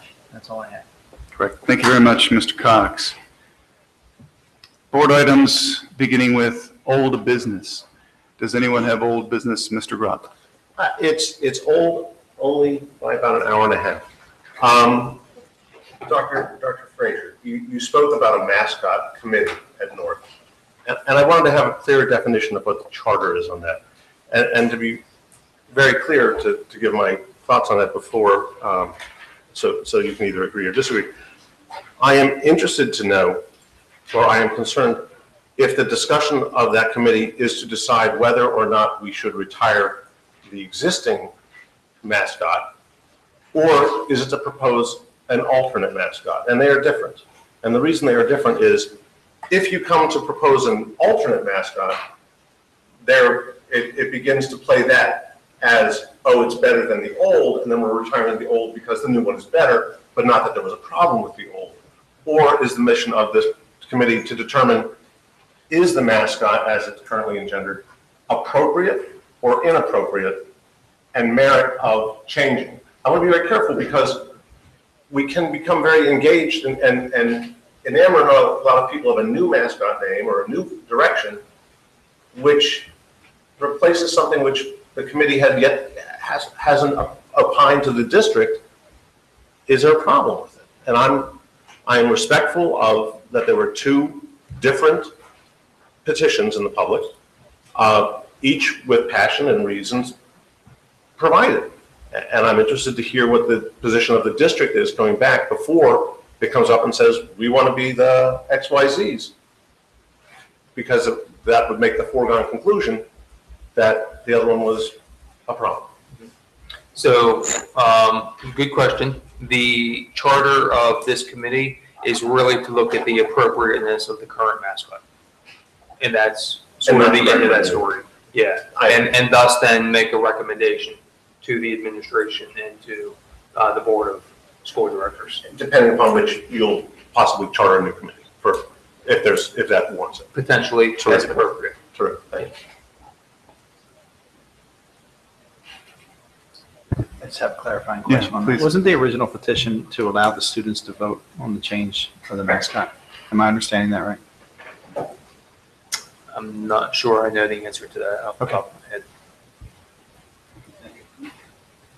I'll just add that I'm very appreciative the administration is taking this on and forming a representative committee, I think is a good idea. It's a challenging issue and it's one we need to consider. So thank you, Dr. Fraser. Board items, new business. Mr. Grubb. I have not spoken about this with any other board member, so this is truly new and based upon something which was sent to me this morning coming from the Courier.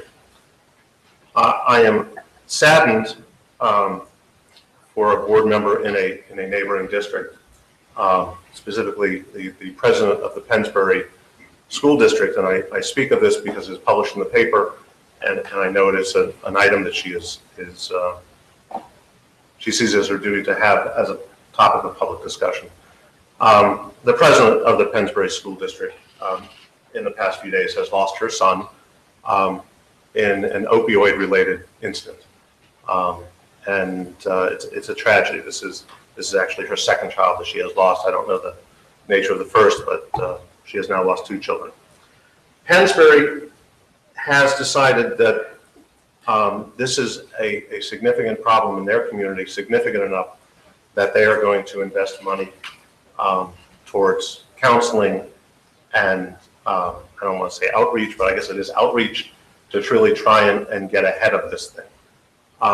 It is tragic to read in the paper about the deaths of young persons. It is more tragic and yet courageous of the parents who speak of the loss of their children to opioid addiction. And so I asked the administration, I asked the board, is this something that we need to put aside money to specifically target? It is not currently a budgeted item. Mrs. Thomas, I look at you when we talk about putting money into the classrooms. Classrooms are for the students, and we have to have the students in position.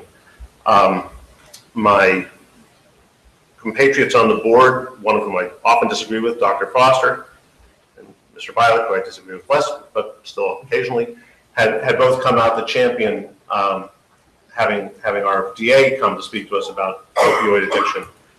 And so I put it to the board, is there a feeling among the board to entertain the addition of services specifically around helping us get a handle on opioid addiction among our students? I don't have a budget, I don't have a number. I would be interested to explore further what Pennsbury is doing. I think they had something around the order of $25,000 in terms of outreach, counseling, and they may be contracting with somebody externally. I honestly don't know what to do, and so I asked, do we start looking to do something? And I will not accept the answer of, it's not a problem here, because we certainly know it's a problem in all the school districts in Bucktown. Dr. Fraser, you have any thoughts? I mean, if we gave money, who's going to be in charge of it? Who's looking for programs? I don't know where. Yeah, my thought is that it's a problem here, it's a problem everywhere. And to turn a blind eye to it is negligent and irresponsible of us. So I know the Pennsbury School District has formed a task force. It's a pretty comprehensive task force. We just had, at one of our opening in-service days with our health and physical education department, our guidance counselors, our psychologists, our nurses, and a couple other groups, DA Matt Weintraub and Diane Rosati were out to speak. They will also be here next month at our next board meeting to speak with us. So the beginning formulating steps are there to take place. I don't pretend to sit here and know what all those steps are, but I think the spirit of your question is answered with a resounding yes, that we need to be mindful and active and engaging in a problem-solving way. And I think we're starting to take those steps. And I appreciate it. I don't want to monopolize anybody. There's no dollar attached to it yet. I apologize, I can't come up with one. But I'm going to speak for me. I would be willing to entertain a program with a budget and some defined deliverables. Right. For this year. I know it's an awkward thing. It's not like you're not busy, and God knows we've made you busy. But I don't think some of these kids, I think we need to do it this year. Mr. Bialik? Well, I'll say I appreciate your comments towards Dr. Foster, not necessarily towards me, because he sat there at that chair next to you for probably at least a year, advocating that we have a group here to talk about the problem that affects Council Rock and all the other school districts. I just wouldn't try to reinvent the wheel, because we have groups, the Council Rock Coalition for Healthy Youth, that could probably give us some insight. You talked about the district attorney, and we've got the Bucks County Council on Alcoholism and Drug Dependence. So I would ask the groups that are already in place, what do you need? What can we do? And then come back to us with a budget. That makes the most sense. But unfortunately, at times it takes something like this to cause action, and that's tragic. But again, I appreciate you gave credit to Dr. Foster. Yeah, go ahead, Ms. Mulholland. And perhaps we can partner with the townships, in any programs they have. And I know that Representative Brian Fitzpatrick is also very involved in helping the situation, so we can get some input from him and see what, maybe he can appropriate funds for us to use as well. Thanks for bringing up Mr. Grupp. If you haven't seen the article in the paper today, it's very moving, and it's really alarming. You think you've heard all there is to hear about the opioid epidemic, but that article adds something to the discussion. And so the district attorney, Mr. Weintraub, is going to be at our next monthly meeting. Correct. And Diane Rosati, both of whom I've heard speak, and they're great speakers. So if nothing else, at least we bang the drum a little bit for a good attendance at next month's meeting. Thank you, Mr. Grupp. Moving on, is there any other further new business? I just have one. I don't know if it's new business or comment. We had a number of personnel items to approve, and we've taken a tact here which has many of these items coming up prior to this in other committees. We don't have a personnel committee. And so I wonder, is bringing some of those items forward, because they are often financial, as part of the finance committee meeting, would that be unheard of or inappropriate?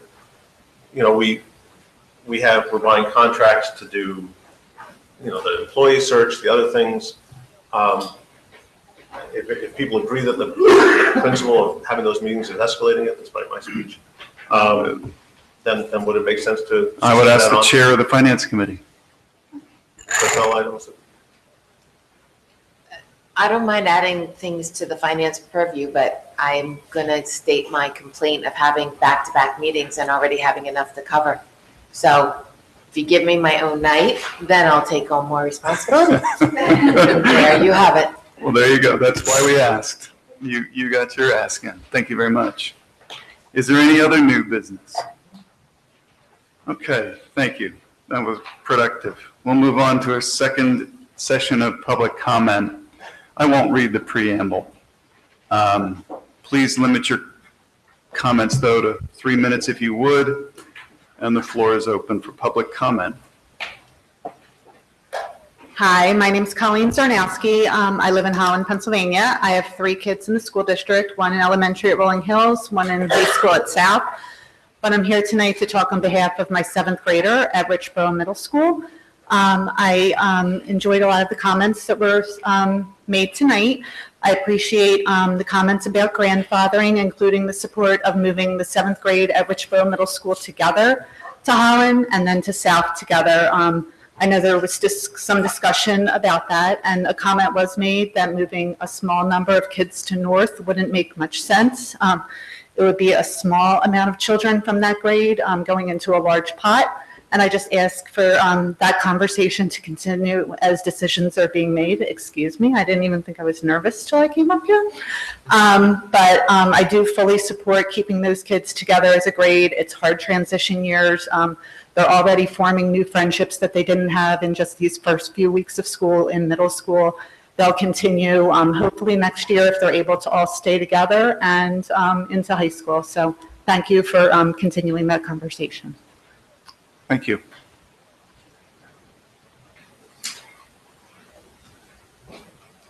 Hi, Jeannie Lindros again from Holland, Pennsylvania. I just wanted to quickly jump up.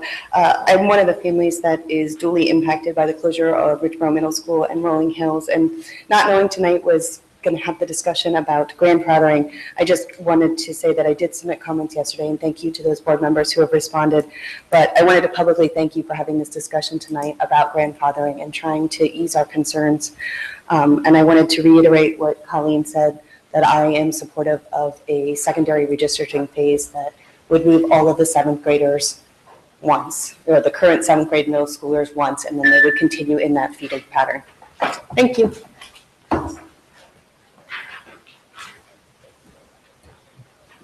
Hi, Bob Hickey, Richboro.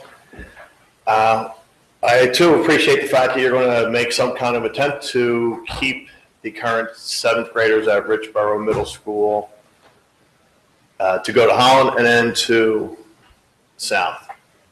However, I do have a larger concern with the redistricting committee, and I'm curious as to what leverage or power that committee will have, or whether we're just going to be rubber stamping what the, I don't mean this personally, but the administration wants. I still question the north-south balance. Right now you have Richboro Middle School closing and Rolling Hills in the process.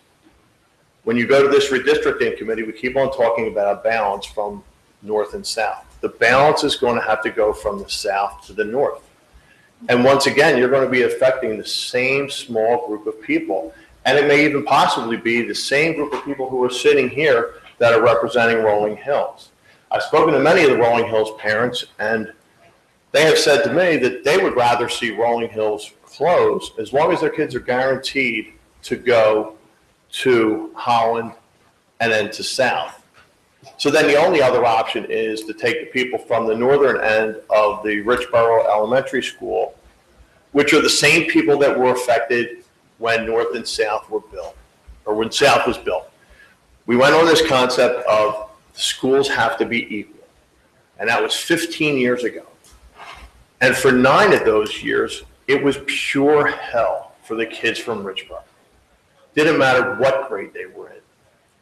And then finally, after years and years of fighting, the district agreed to send all of Richboro Middle and all of Richboro Elementary and Welsh to South. And for the last 6 years, there have been no problems. There have been no issues. And I feel like I'm going through deja vu again when we go through this redistricting process, and once again, that line's going to be drawn, and it's those same people that are going to be affected. I know now there are some Northampton residents that go to Wrightstown and go to Newtown and they go to North.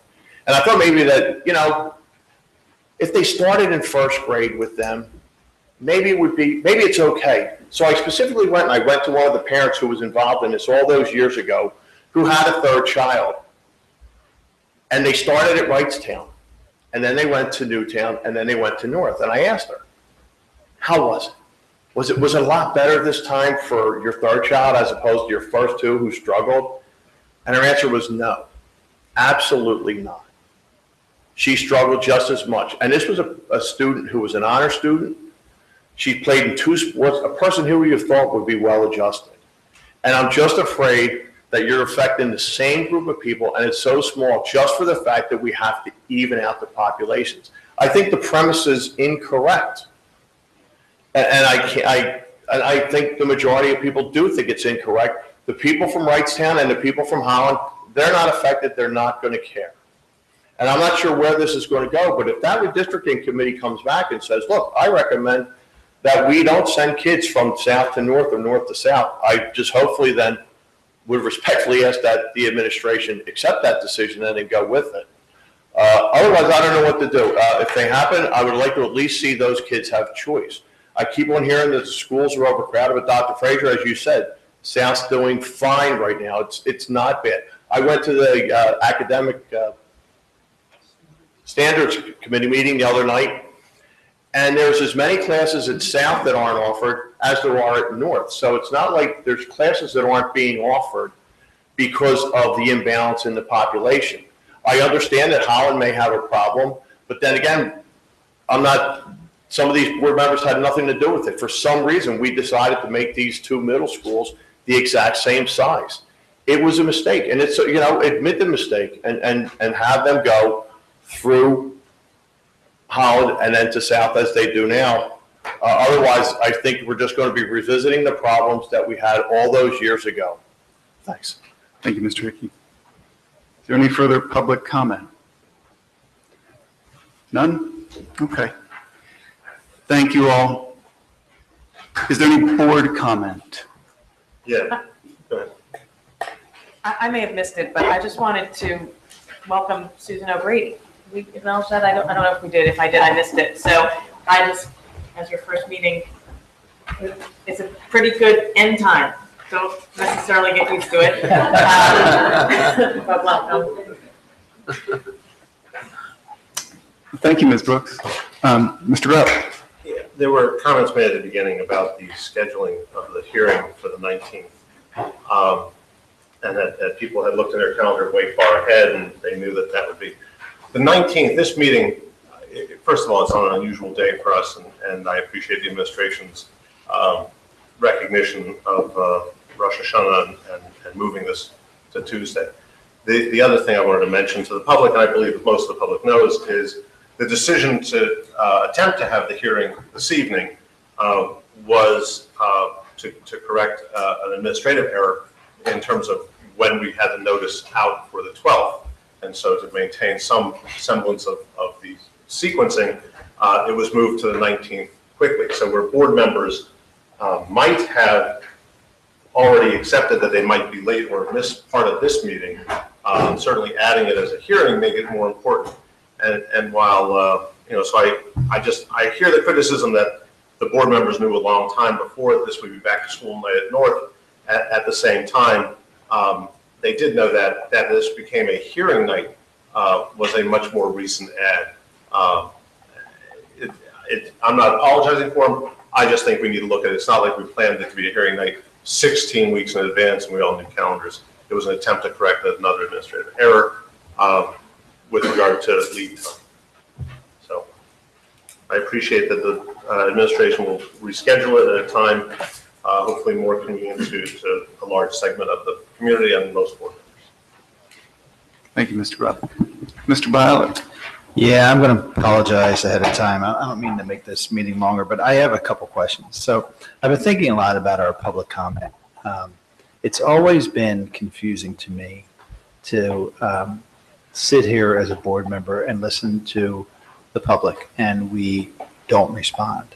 I've been going to public meetings for a long time, and I've attended many, starting back, my mother will tell you, when I was 12 years old, I went and lobbied Newtown Borough Council for something, and they graciously listened to me and ignored me, but they listened to me and talked to me, and we don't do that. And if we go to any neighboring township meeting that I've ever been to, the public asks the board questions, and there's engagement. There's the board chair will answer the questions, or the township manager will answer the questions. Other school districts do that. The board president answers the questions or the administration answers the questions. So I don't know why we sit here silently. I feel like it's offensive to the people who come out, spend the time, listen, put their thoughts together. We always hear our people are nervous. I don't know why, because there's no reason to be nervous in front of us. But and then we just look at them, and there is some engagement sometimes, but we say that we may not respond, which we typically don't. So I hope that we reconsider this, because it should be the public's opportunity to ask questions of the board and get answers when possible, and when it's respectful both ways. My other question is, it revolves around that, and I've mentioned it a couple of times. It's happening again tonight, but we've been telling the public that they cannot name board members. Now, I think it's appropriate that if I'm a member of the public and I say, Mr. Grupp, I want a direct answer to this, and that wouldn't be appropriate. You'd want to direct it to the president. But if I was unhappy with something that Mr. Grupp, well, I'll put it on myself. If someone was unhappy with a statement I made as a public figure or a vote I made, they should have every right in the world to stand there at that podium and say something about it, respectfully. And I haven't witnessed anyone, I'm sure it's been done, but I haven't witnessed anyone at that podium be disrespectful to a board member. Just make a comment or comment on a vote that they made. So I don't, I'm looking to the solicitor, because maybe I'm missing something that it doesn't seem right to stifle the public that way. And that's exactly what I think we're saying. And Mr. Tate, I'm really not being critical of you. I think it's just kind of what you've inherited as our procedure that I think is terribly wrong. So first, I hope that we reevaluate our public comment, where the board president and administration will answer questions of the public, and we let the public say what they want to say respectfully and not shut them down. Mr. Bialik, I think that members of the public do have the right under the First Amendment to criticize individual board members. I think that can at times be uncomfortable, but I think members of the public have that right. I think Mr. Tate's trying to balance those interests with the interests of running a cordial and respectful meeting, and so that can be, there can be tension there. I would say that generally speaking, I think members of the public have the right to criticize individual board members by name or by implication. With respect to board members responding to questions from the public, I guess my preference would be, and it's really a board decision as to whether it wants to change that culture and that tradition of not responding. I think the board can change that if it wants. I think in a lot of ways it would make more sense for the member of the administration with subject matter expertise with respect to that question probably to answer, both because they have that subject matter expertise and also because in most cases no particular board member should be speaking for the entire board. I certainly think board members individually can speak during board comment or during deliberation of a particular motion in response to a particular issue that a member of the public might raise. But I think again it would hopefully be clear that the board member was speaking for him or herself. So, but in response to a direct question, I think the board could change that approach. And I suggest maybe the member of the administration with subject matter expertise could handle that question if it's appropriate at that time to do so. So those are my thoughts, Mr. Bajaj. Mr. Bialik,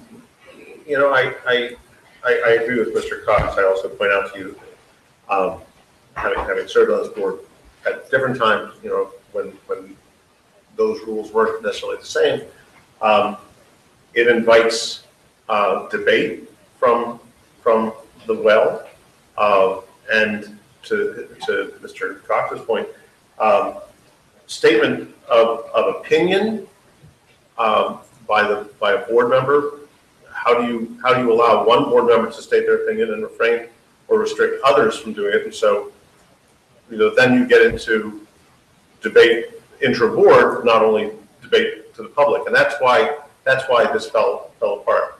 That's why it fell to the way it is, that we don't necessarily respond.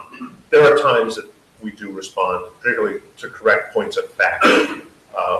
But do you really want to give me an opportunity to respond? No, not really. But the thing is that if we respond only to correct what we believe are things that are incorrect, then we're responding. I mean, we're only doing it to our benefit, and we're not doing it to the benefit of the public. Have it one way or another. Either sit here silently, because that's what we do, which I think is wrong. But if we say, well, wait a minute, I disagree with what that person said, and I want to clarify this, and you essentially have the last word at that point. So, and we may say that we can be asked these questions in the public when we're out to dinner or at the supermarket or whatever, but some people may not want to have that. Some member of the public may not want to have that confrontational discussion, or even ask and interrupt during a family gathering or a dinner or someplace where they see this is the place. This is the place the public comes out and then tells us what they think and asks us questions. And I don't think that any other board member should be asking or answering these questions. I think it should be the administration, the president, whomever, however we want to say we want to handle it. But I just don't think we should sit here silently.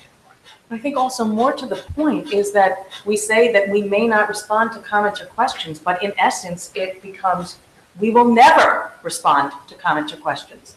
There's countless meetings where questions are asked, points are made, and there is no follow-up. And so that doesn't help either. So whether it's done here or there's some procedure done that actually addresses the public comment, that we can talk about. But it's not just as simple as that there's no immediate gratification to what public comment is. It's, in essence, not at all. Doug, you had your meeting with the fellow this evening. You went and back. Okay. He had some issues. He had some questions. The administration said, Doug, we'll handle those. Doug found a moment to step out, but we're waiting for Doug here to talk about some things. So I don't necessarily agree with you, but that's your right to have a different. I didn't say it never happens. You said it almost never happens. For those that don't get the courtesy of that immediate response, there is no follow-up after that. So tonight it was a simple facilities question that was easily resolved. You can bring that to Mr. Taylor.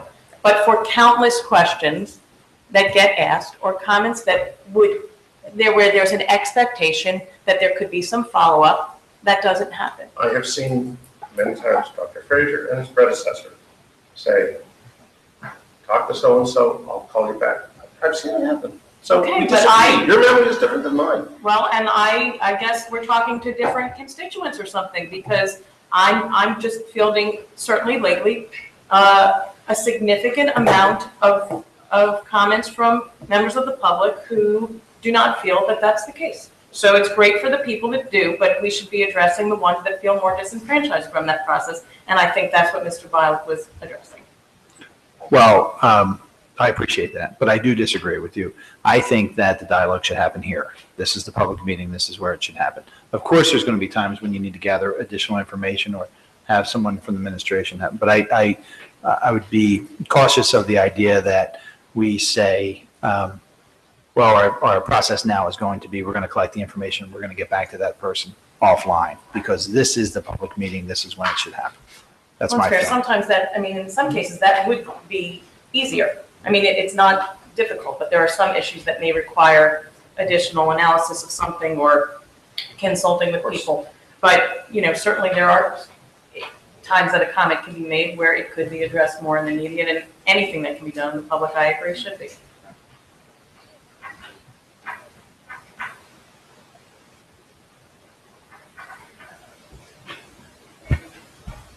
Is there any other board comment? Motion to adjourn. Second? Adjourned. Thank you.